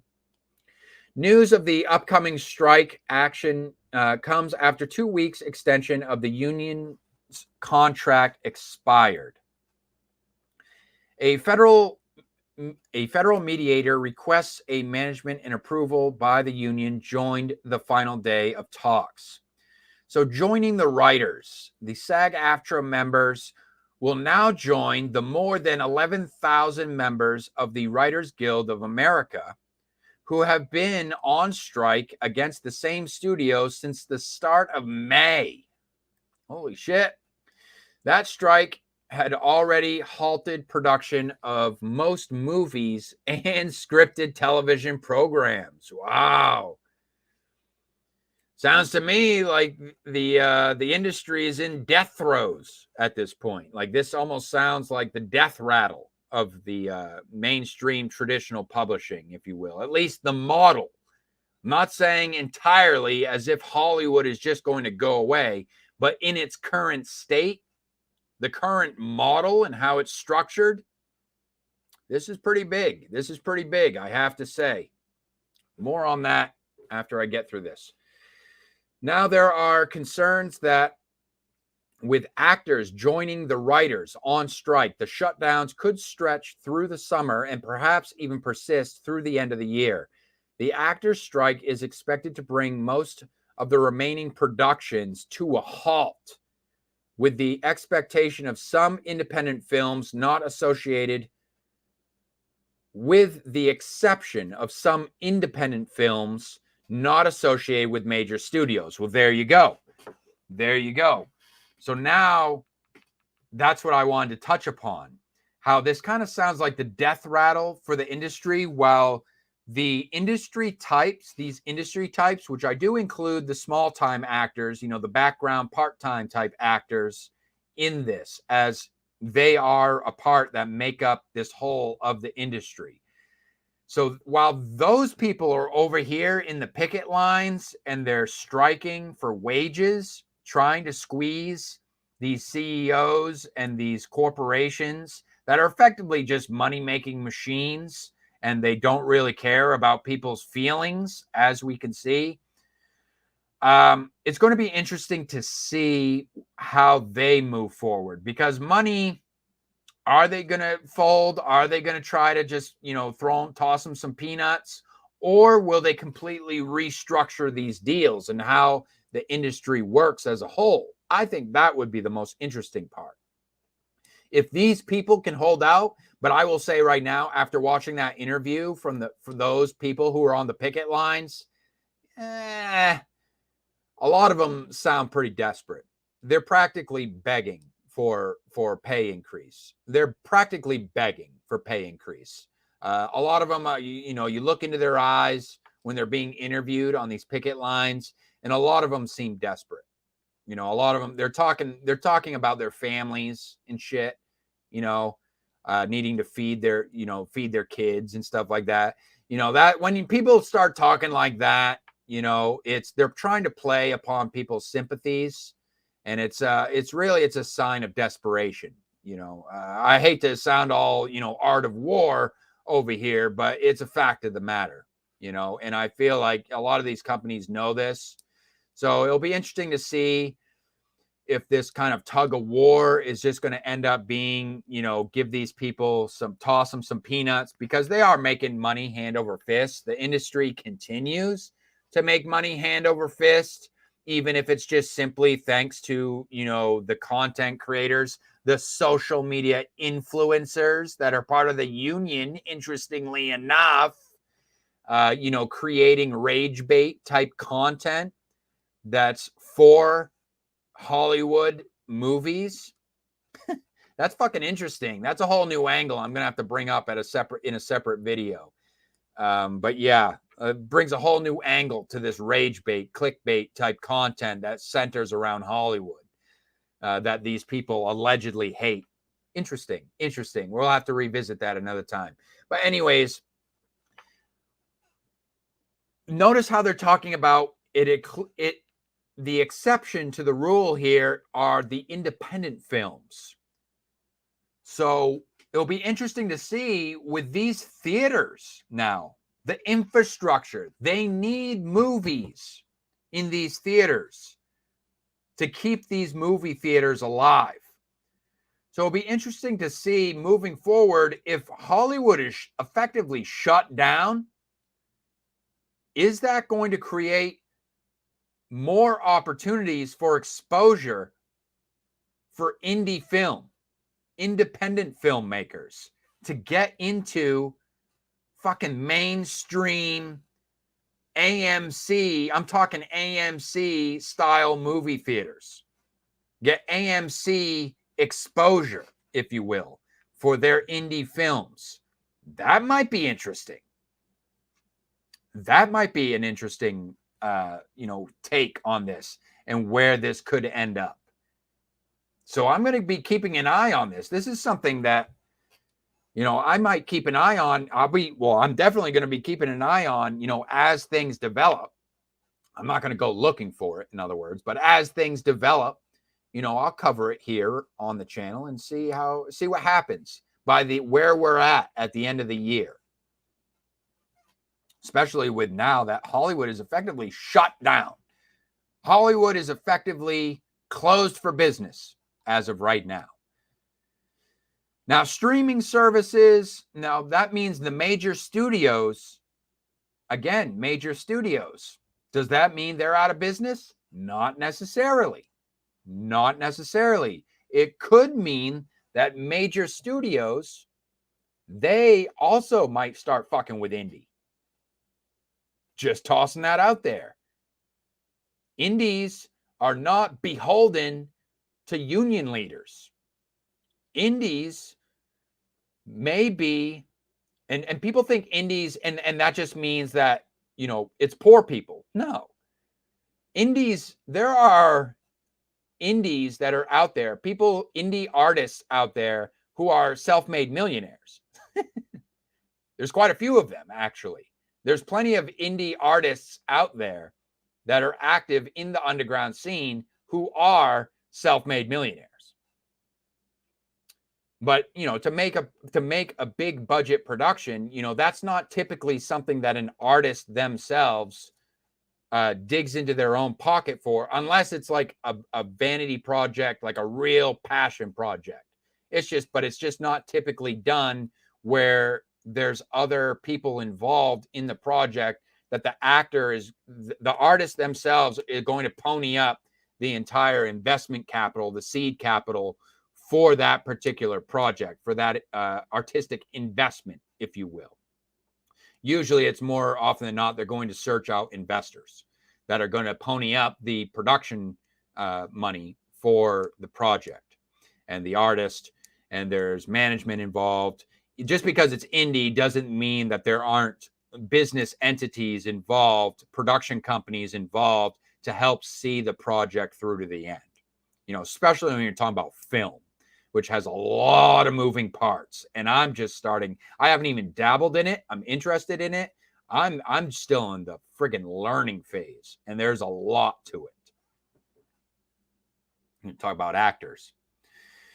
Hollywood actors and writers haven't been on strike at the same time since 1960. Okay. When former U.S. President Ronald Reagan, then a performer, was the president of SAG, the precursor of SAG-AFTRA. The industry has changed radically since the last actors' strike against studios in 1980, when most television shows were on just 3 broadcast networks and movies were shown first in theaters. I will say that ever since the streaming services, I will say that having grown up seeing movies in the movie theaters, I really don't like this move to go direct to streaming, or movies only running like maybe a month or 6 weeks or a month or whatever it may be. I don't know. And then all of a sudden it's direct. It's like, boom. It's like instantaneously. It's directly to streaming.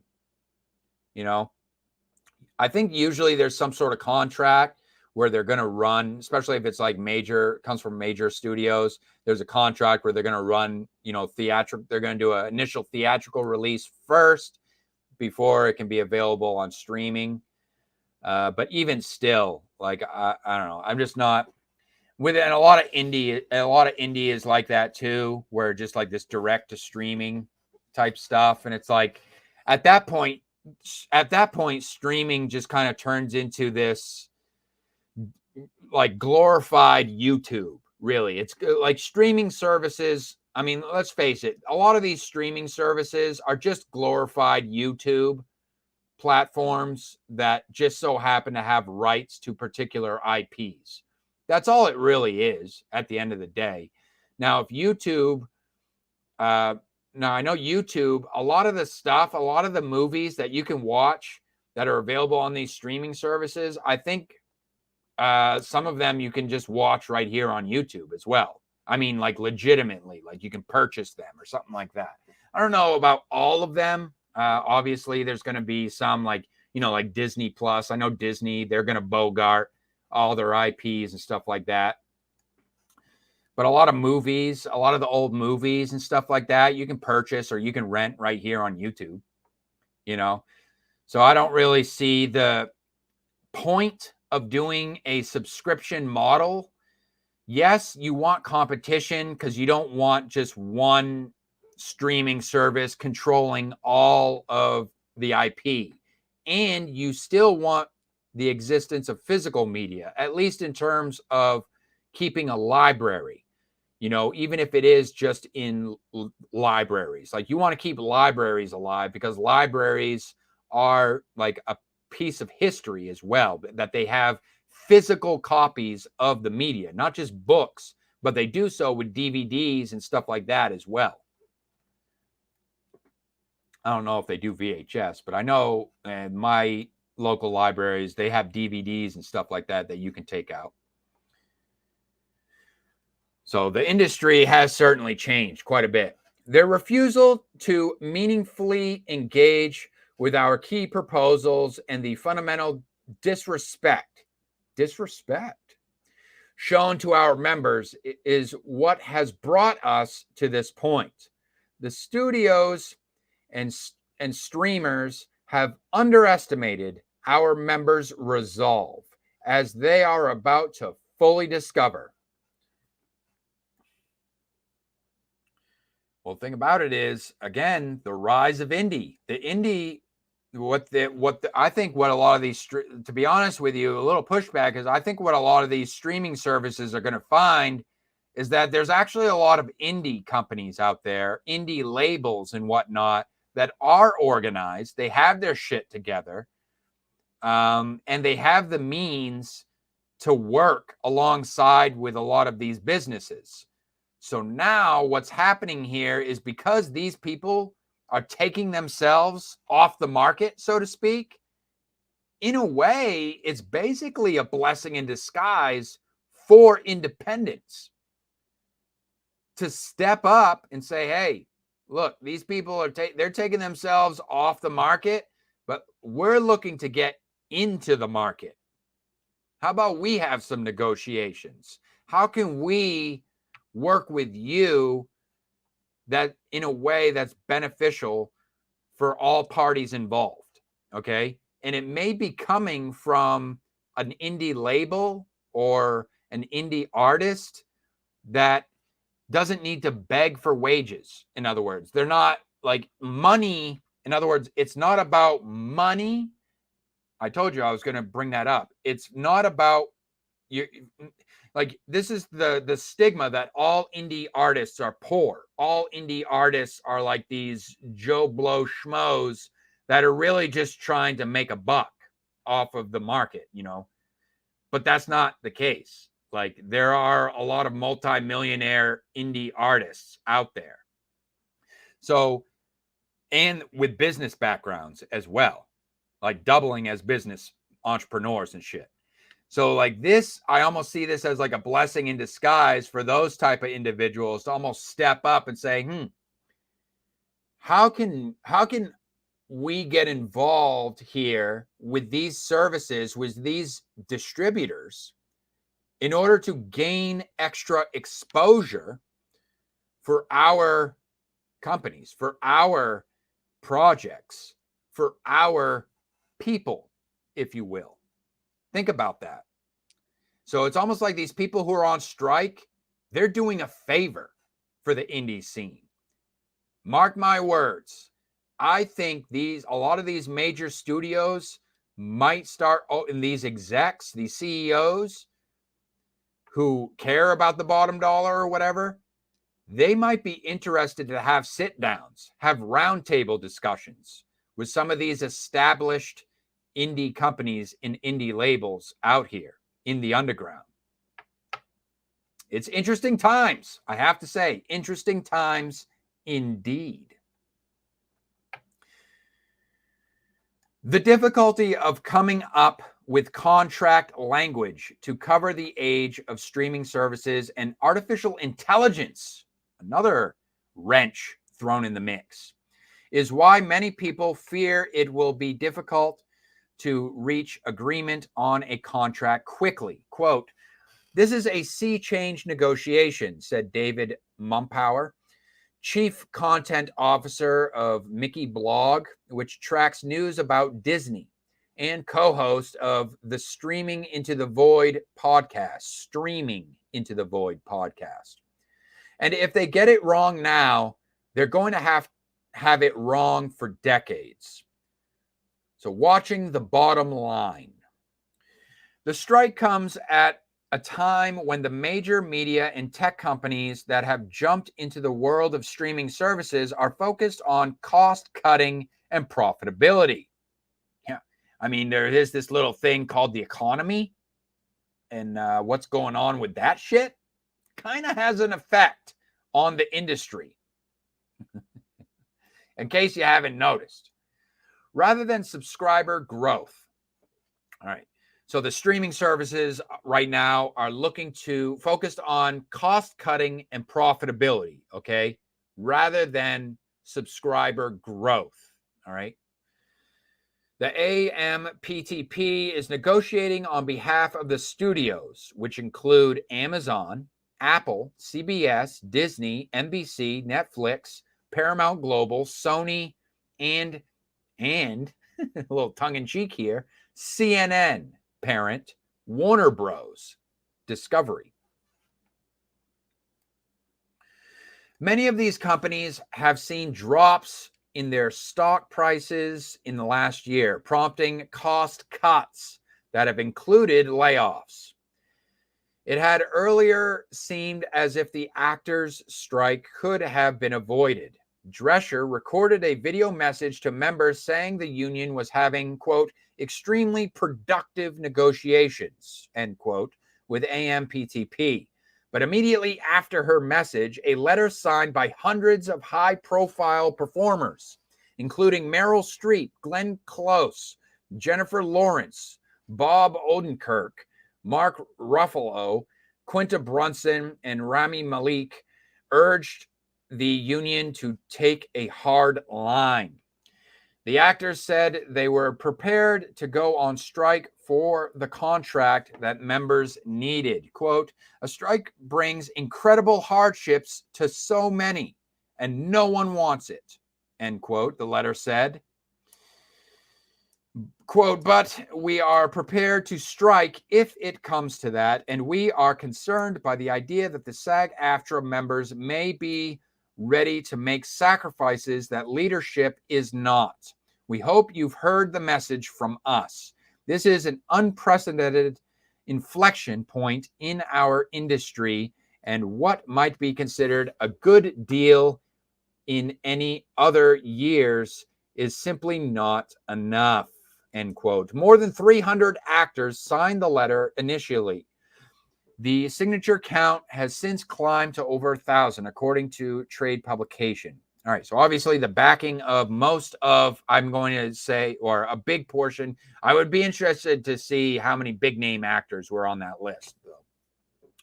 The issue in the actors' strike included increased pay, that's a given, as well as progress on residuals, that's not going to cut costs, particularly on streaming services. So see what I mean? How it's like it seems to be mostly a money issue for a lot of these people who are on strike, which actually puts them at a disadvantage and puts the wealthy indies at an advantage. As in, this might be a time to start making some moves. Start trying to get into some offices and start negotiating with some of these big wigs in the Hollywood industry in order to gain access to resources that would give a big boost to your independent company and give your indie and you know that one thing they say, oh, well, then aren't you just selling out? No, not necessarily. Not necessarily, because again, their leverage here is on strike. A lot of these Hollywood bigwigs, their leverage was the fact that all these people want jobs. Well, if they're in a position where they are looking to cut costs, well, maybe you negotiate on costs and you say, well, it's not really a budget issue per se, because we may have an investor pool, but we want access to the resources. We want access to your studios. We want distribution, widespread distribution on all your streaming services. And since they don't have their leverage, you may be able to negotiate creative control. All right. That's a big one right there. That's a huge angle on this whole thing for indies. So you're in that instance, you would not be selling out. Because if you can negotiate creative control, well, now that's actually a huge step for those big names who have already established themselves within the independent scene and would be able to create opportunities for exposure for their actors, their artists, the people, for their people. if you will, because these people over here are holding out. They and the industry leaders, their hands are tied. They can't leverage them. In other words, they can't use them against you and say, look, if you're not going to submit creative control, then we'll get somebody else to do this project, or we'll just, or we got plenty of other people that we can hire to do this particular job. Do you want to sell with us or not? Because we got a bunch of people looking for work out here already. You know what I mean? So if there's already people who are not going to get hired, they're not actively willing to work with the industry, I think that leaves a hole in negotiations. That leaves, or makes an opportunity that opens up a hole where you can take the ball as the running back and slice that sumbitch right up the gut and gain some yardage as far as that goes. Use the leverage, use the momentum. You know what I mean? If you want to be a business leader about it. But we are, let's see. The issues in the actors' strike include increased pay as well as progress on residuals, particularly on streaming services. There are also concerns about the emergence of AI. Now, we're talking about traditional publishing being obsolete. We're talking about the SAG-AFTRA and WGA strike going on in Hollywood right now. And it seems as though one of their concerns, alongside increased pay as well as gaining residuals for the changes that are going on in the industry in regard to streaming services, it looks as though a lot of these professionals are concerned about the emergence of AI.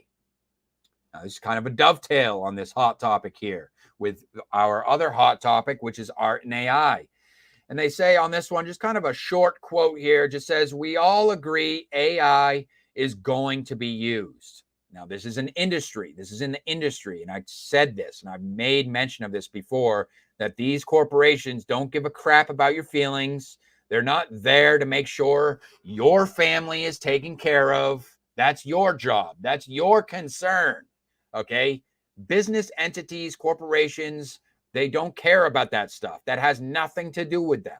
That's, in other words, none of their business as far as that goes. So you got to kind of like, I feel like if you're very artistic, you lack that business side of this, and you think that like these industries need to have a heart as if they are dealing with a human being, but you're not.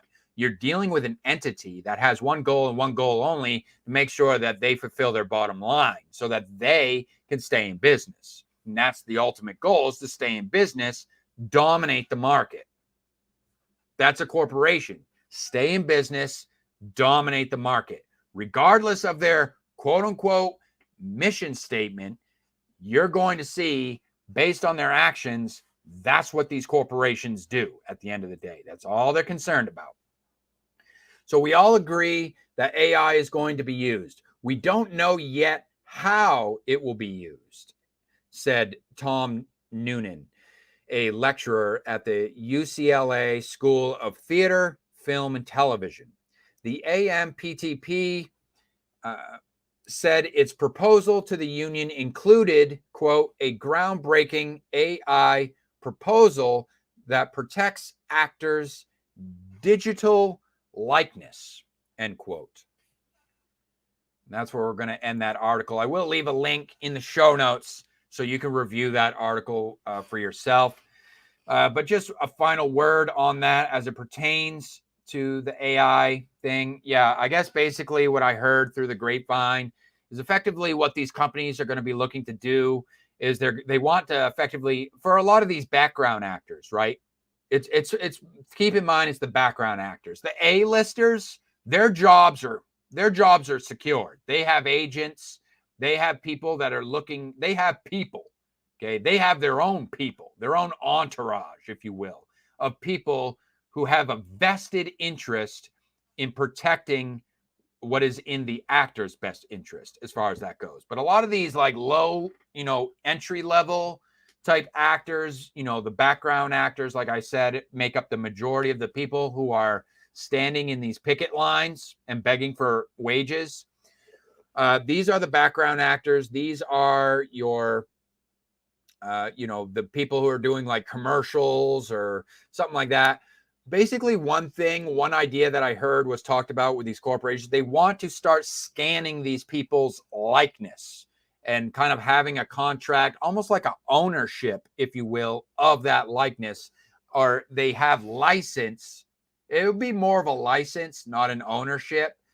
You can't, I would argue it's interesting because it hasn't really been talked about before, but it has been done before. The Sopranos did it. I don't know if a lot of you know, but actually in The Sopranos, Tony's mother, there's a scene when they recycled Tony's mother, the actor who played Tony's mother, passed away during the production.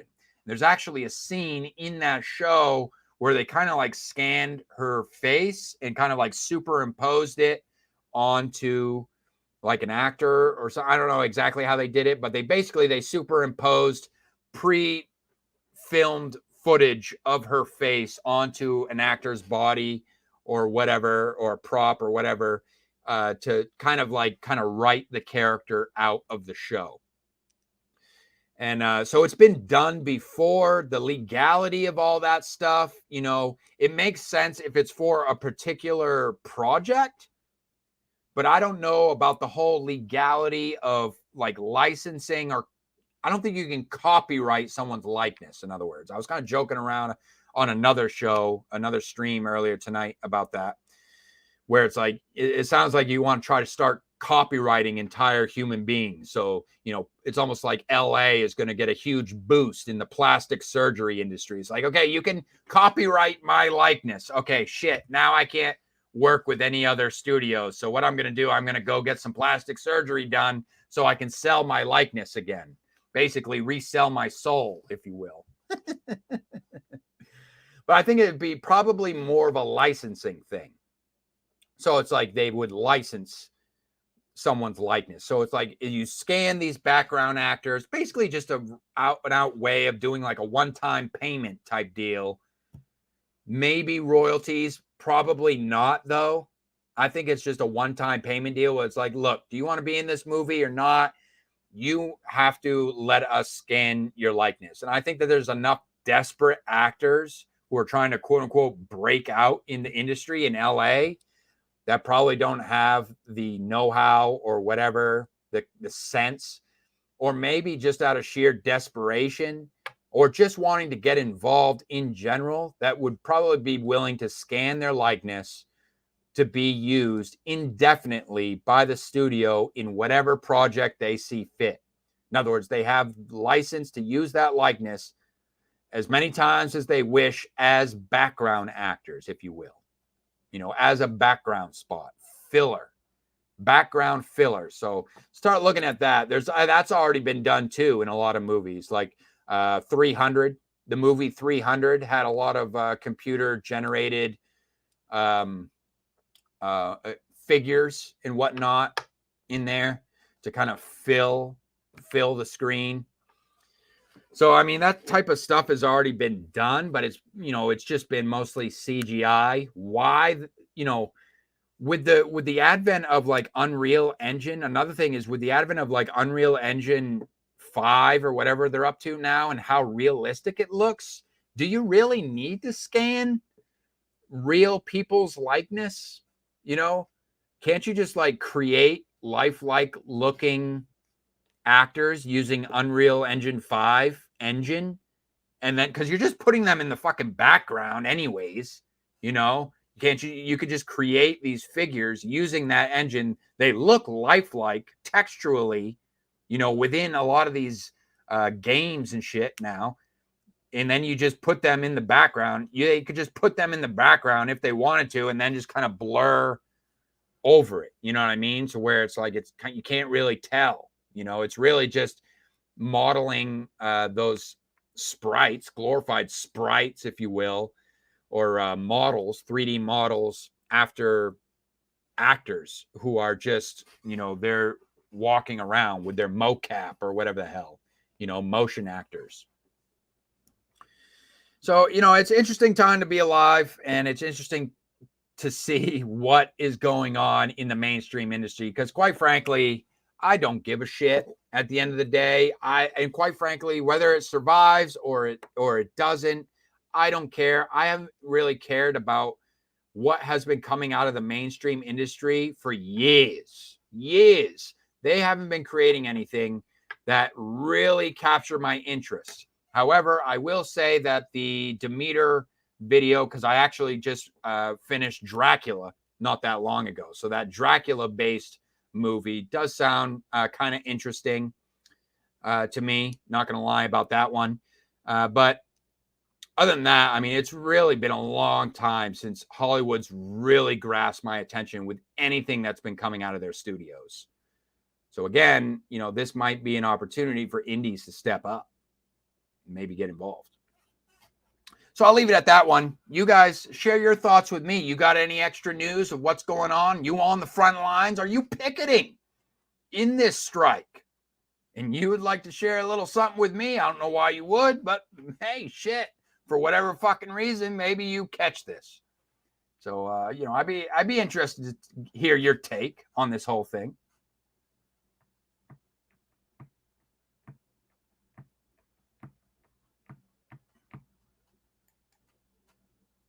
Hey, DA, what's up? So Unreal Engine costs money. The whole point is to spend the least amount as possible. Sure.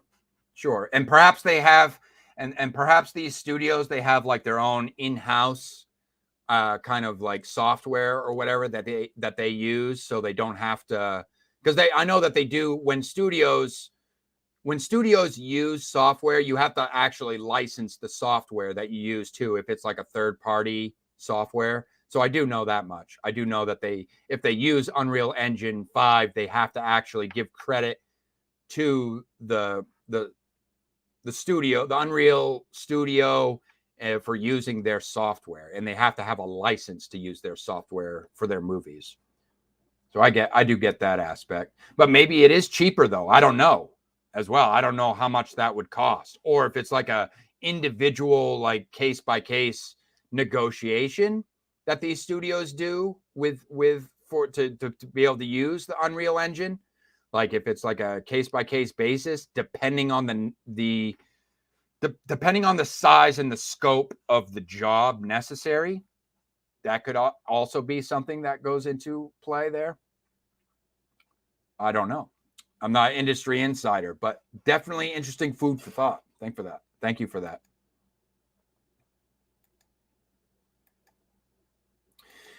All right. I think it's good to call it there. Almost did that for about an hour. I do see that Jeff Potts has stopped by. Yo, Jeff Potts. What's going on with you?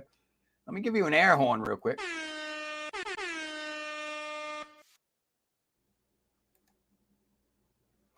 And now it is time for the wrap up.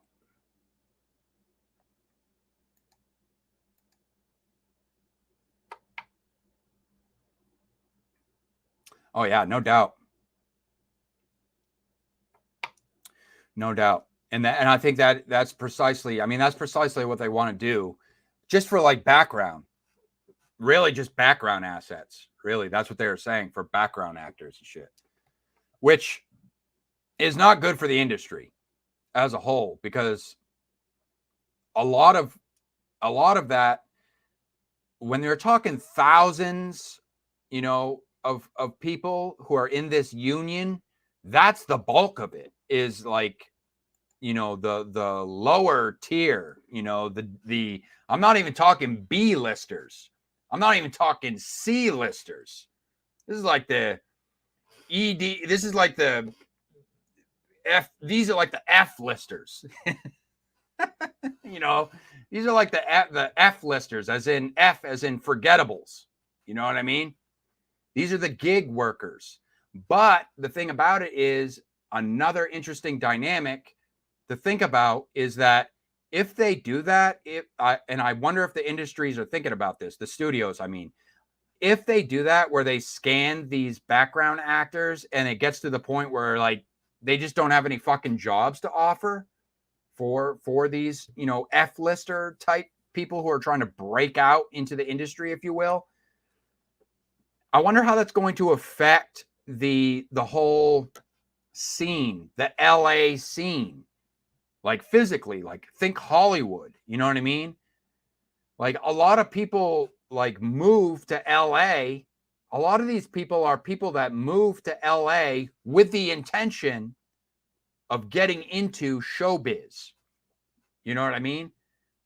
So if word gets around that like, hey, Hollywood's pretty much closed for business unless you're like at least a B list. If you ain't on the B list, if you ain't on the B list, at least, or you are well established, as we saw with the internet influencers being a part of these unions as well. So if you're not well established or at least on the B list, then what's the point of you going out to LA? I think LA might be going through a little bit of a fucking renaissance here. Just saying. In more ways than one. Not just with Hollywood, in the industry, the entertainment industry, but maybe structurally, real estate wise, because what's the fucking point of moving out to LA? You know what I mean? I'm talking artists now from the industry perspective. A lot of those people are people that moved out to LA thinking that they're going to have opportunities to get involved in showbiz. But if they don't have opportunities, if they know that the industries aren't hiring like they used to, they just don't have the jobs like they used to.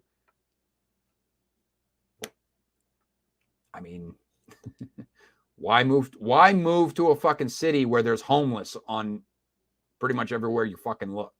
You know what I mean? You're trying not to step on shit everywhere. You know? Food for thought. Food for thought.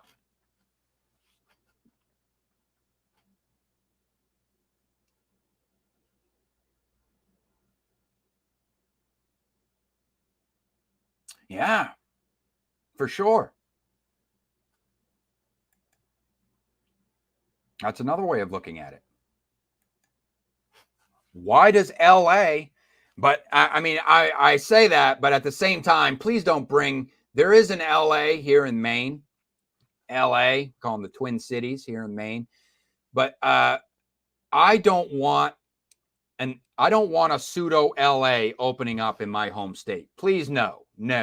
I do not want big city type folk, you know, the metropolis, you know, those, you know, the socialites, you know, I don't want all those socialites fucking coming over and scumming up my state with their bullshit and their, you know, their nonsense. We'll just leave it at that. Okay. As much as I think it would be cool that there be opportunities for artists to expand and gain more exposure through the resources that Hollywood could offer, it's all that extra shit that worries me. You know, the people that come in and want to move into the state with their own particular agendas and their own particular views about how things should be and this and that. You know, when you start talking about art and entertainment, there's a lot of, let's just say, eccentrics out there. Okay.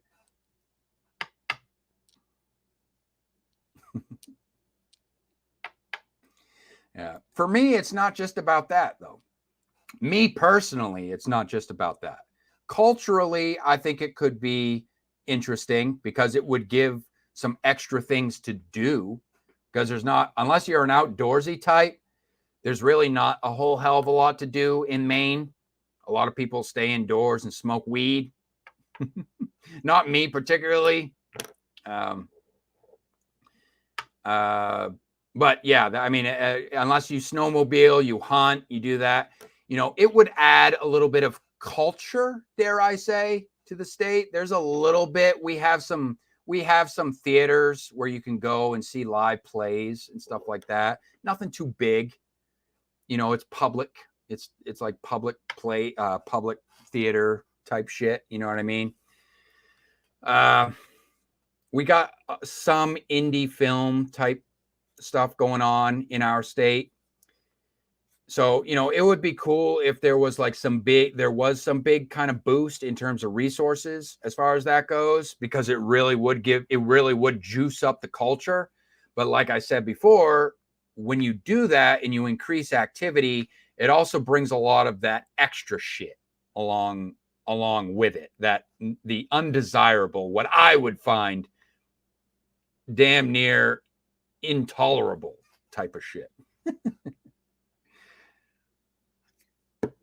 I like Maine. I like Maine because it's peaceful, and I would like it if it could stay that way for the most part. Winslow, hey man, good to see you. Winslow, he says, hey, it's Winslow. Forgot it was Monday. Been a rough weekend. Wanted to say hi and big thank you for what you are doing and the plays. Thank you. Yeah, man, for sure. And I almost forgot. Let me put on my theme music. Just reminded me. Put on my theme music. Let's put on some theme music here as I wrap up the show. And the theme music for tonight, I like to do something different every week for you guys. Tonight, this is what I thought about while listening to this theme music. This is going to be some 70s bell-bottom wearing pig on the beat, working the mean streets, and you just got a show on network television. All right? And this is the theme song to that show.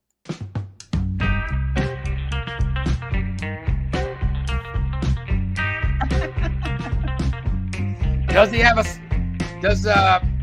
sidekick?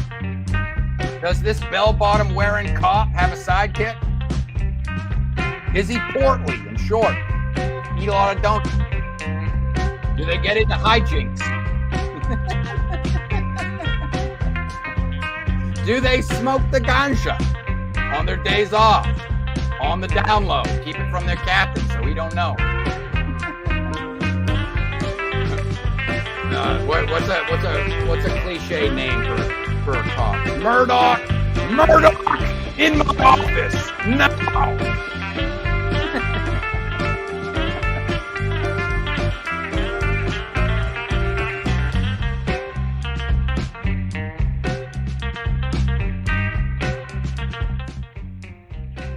Turn that down a little bit, probably blasting. There we go. That's a little bit better.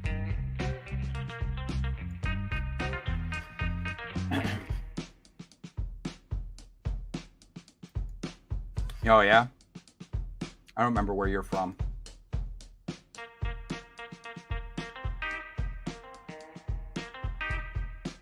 Oh, no.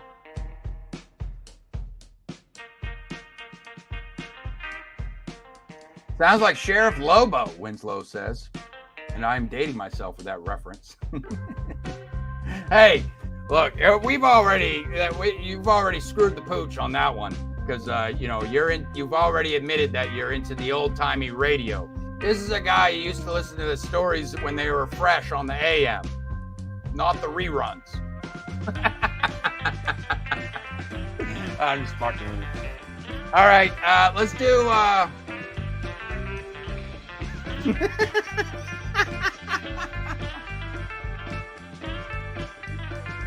right, let's get into some comments real quick.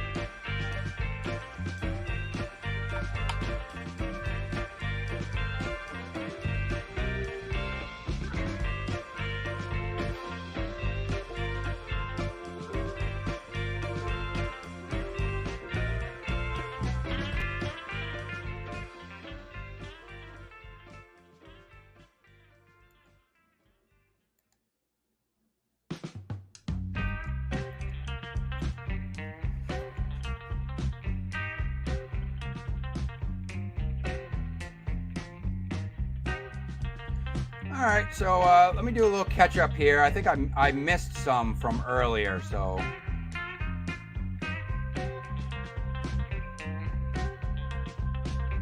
Let's start with right here, Ben Pick running to right. Ben Pick just stopping by. says, thank you for letting me join tonight's show. For those of you who didn't know, I actually did have Ben Pick as a special guest during this episode right here, Final Frontier, which aired on June 26, 2023. You guys want to check out? We had a little fun. I played a game with Ben. And it wasn't just we did an interview, but I also tried to spice it up a little bit, make things interesting. He says, thank you for letting me join tonight's show and demonstrate how corrupted my memory has become due to the Mandela effect. Yes, watch out for that Mandela effect.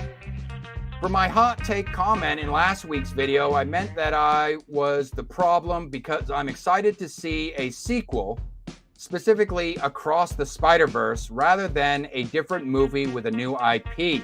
I haven't seen the movie yet, but I hear they're going to make a third. Even without seeing the sequel, I know I will be there to enjoy the next in the series. In that way, I feel like I'm part of the problem where Sony, Marvel, and whomever will keep churning out movies because I and others like me will keep seeing them.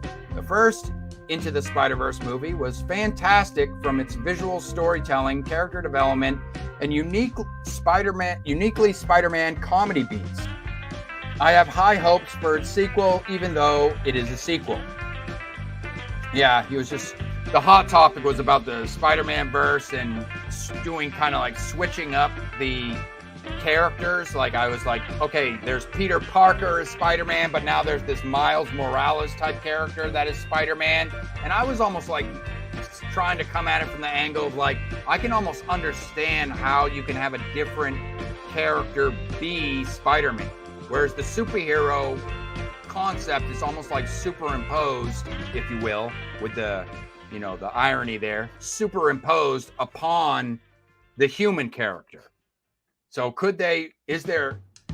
me personally, now take that with a grain of salt because I don't really care about superhero stories that much. It doesn't really interest me. So for other people, that might be blasphemy as far as that goes. But for me, I could see how they could, in a logical sense, in a reasonable sense, they could recreate a superhero character and it still be feasible, believable. Suspend your suspension for disbelief, if you will. As far as taking on the mantle of Spider-Man, the Miles Morales storyline came out right when I was getting back into comics. I thoroughly enjoyed where they took that character and how he evolved out of Peter Parker's shadow. To your point, while anyone can be under the mask, there were situations and resolutions which Miles Morales faced which could not happen to Peter Parker and vice versa. See, it's like it's fresh and unique. It's a fresh take on an old character almost. But again, there may be people out there who are hardcore fans that may say that I'm speaking blasphemy right now. Also, I care much more about reading or watching an interesting story than staying true to the source material. Now, that's an interesting take because I can argue that as a completely different point altogether.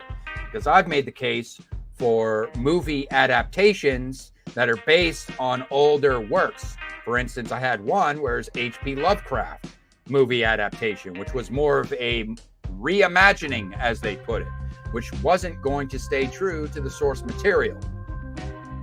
Now, and I was kind of arguing against that they're basically just screwing with his work at that point. But I guess in the same way, the superhero guys could say they're doing the same thing with the superheroes. So I guess there's room for all sorts of opinions on that. At the point when I stopped reading comics, there were multiple Spider-Men and women. See, I did not know this. In the same universe. The crossing over with other universes. But the way they interacted together and apart was not confusing. Comics routinely change who is behind the mask of our favorite superheroes. When one gains in popularity, they stick around for several years until their comics no longer sell well. Thanks for that, Ben. Next up, this is one that was from Everyone's a Critic. That episode of Monday Night Live took place on July 3rd, 2023. This comes from Thomas J. Beleza of The Right Mindset. And he says, number one, as a pet rock, I have to say you animated me. Oh yeah, I was talking about, because I had mentioned my interview with Thomas on his channel. You guys could check out The Right Mindset. I was featured on his third season of the Right Mindset podcast. We felt each other out without playing footsies under the table. No comment. Number 3, you were a blast to have on the show again. Thanks, man. Thanks. Number 4, thanks for sharing the YouTube channel. That meant a lot to me. No problem. Number 5, AI could be considered the same thing musicians felt rap music when they sample their music. Yeah. P.S. Skynet will kill the artist if we let it. Number 6, be honest. You read romance in the tub with candles going with some soft music and wine. I plead the 5th, sir. You should have made that one number 5. Number 7, my base categories are, I'll add, depending on the novel type. Okay, so this is his categories for when he does his book reviews. He says, my base categories are, I'll add depending on the novel type, like magic systems, etc. Initial response, rereadability, style, clear plot, story to narrative, character voices. Do they stand on their own individually? Which that's an interesting one. I do like that one. Because one interesting take on that is that I have read novels before where there were 3 from a different angle. I'll approach it like this. There were actually too many character voices. In other words, there were 3 quote-unquote separate character voices that their characters individually were so insignificant to the actual plot itself that those 3 characters actually could have been combined into one character and still said all the meaningful dialogue that those 3 individual characters did, and it still be passable as the same character, in other words. Narrative structure, finally. And he says, number 8, fun video as always. Wish I could have caught it live. No biggie, no biggie. I know you, sometimes you catch the replays, as I do with a lot of your videos. Or watch them, I should say, in my spare time. Next up, Big Hard Books. Big Hard Books. This is Alan from Big Hard Books, just recently. So this was last week's stream. Now we're cooking. As July 10th, 2023. He just says, thanks for tagging me, Jonathan. Appreciate it. You have a very interesting podcast here. Yeah, appreciate the kind words, man. Thanks for stopping by. I did a Booktube tag video, and I try to use that as an opportunity to reach out to other booktubers and people who I have followed in the community in my own spare time, and just kind of like reach out to them, just kind of willy-nilly, just like, hey, I know of you. I've seen you before, and I just did this tag video. Here you go. How you doing? Tag, you're it. All right, we got and then same stream. This is from the creator of the tag, from the channel Art of War. I believe his name's Alex. I'm fairly new to his channel. Anyways, he says, dude, I really enjoyed your answers for the book tag. Says, really enjoyed your answers for the book tag. Great books. A really great list of artists. What a lineup. I almost went with Kirk Hammett, the guitarist, because for his tag you had to name people in, like a guitarist, a drummer, your favorite drummer, guitarist, bassist. It was a music-oriented book tag. So he said he almost went with Kirk Hammett. I think you meant to say Kirk Hammett of Metallica. He was one of 4. I've been sitting on reading Blood Meridian for too long. Yeah, me too, man. It wasn't very long ago. I just finished that book within the past couple weeks. Fun fact, I read the book because of this book tag. I didn't have a good example for a lot of these book tags. Thanks for the comment, by the way, and thanks for stopping by. Yeah, a lot of these book tags can be challenging to get through, but I'm up for the challenge. I'm up to the task. You know, most of the time I'm up to the task. So I use it as like an excuse to kind of knock some books that I've been meaning to get to that are on my personal bucket list. So that's what I did for this time.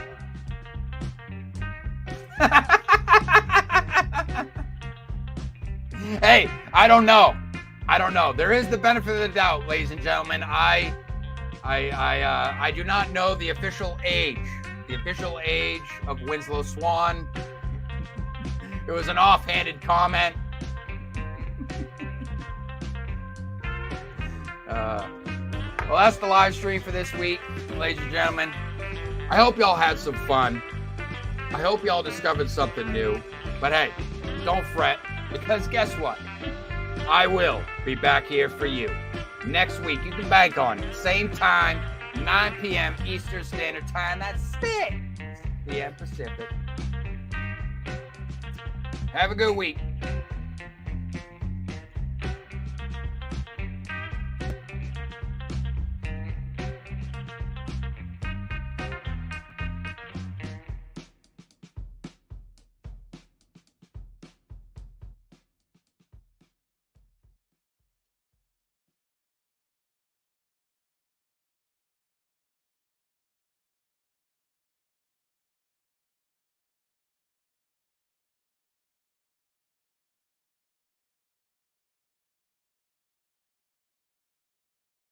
Go hell yeah! That's my guy! Yeehaw! We gotta support us, buy his product. Buy.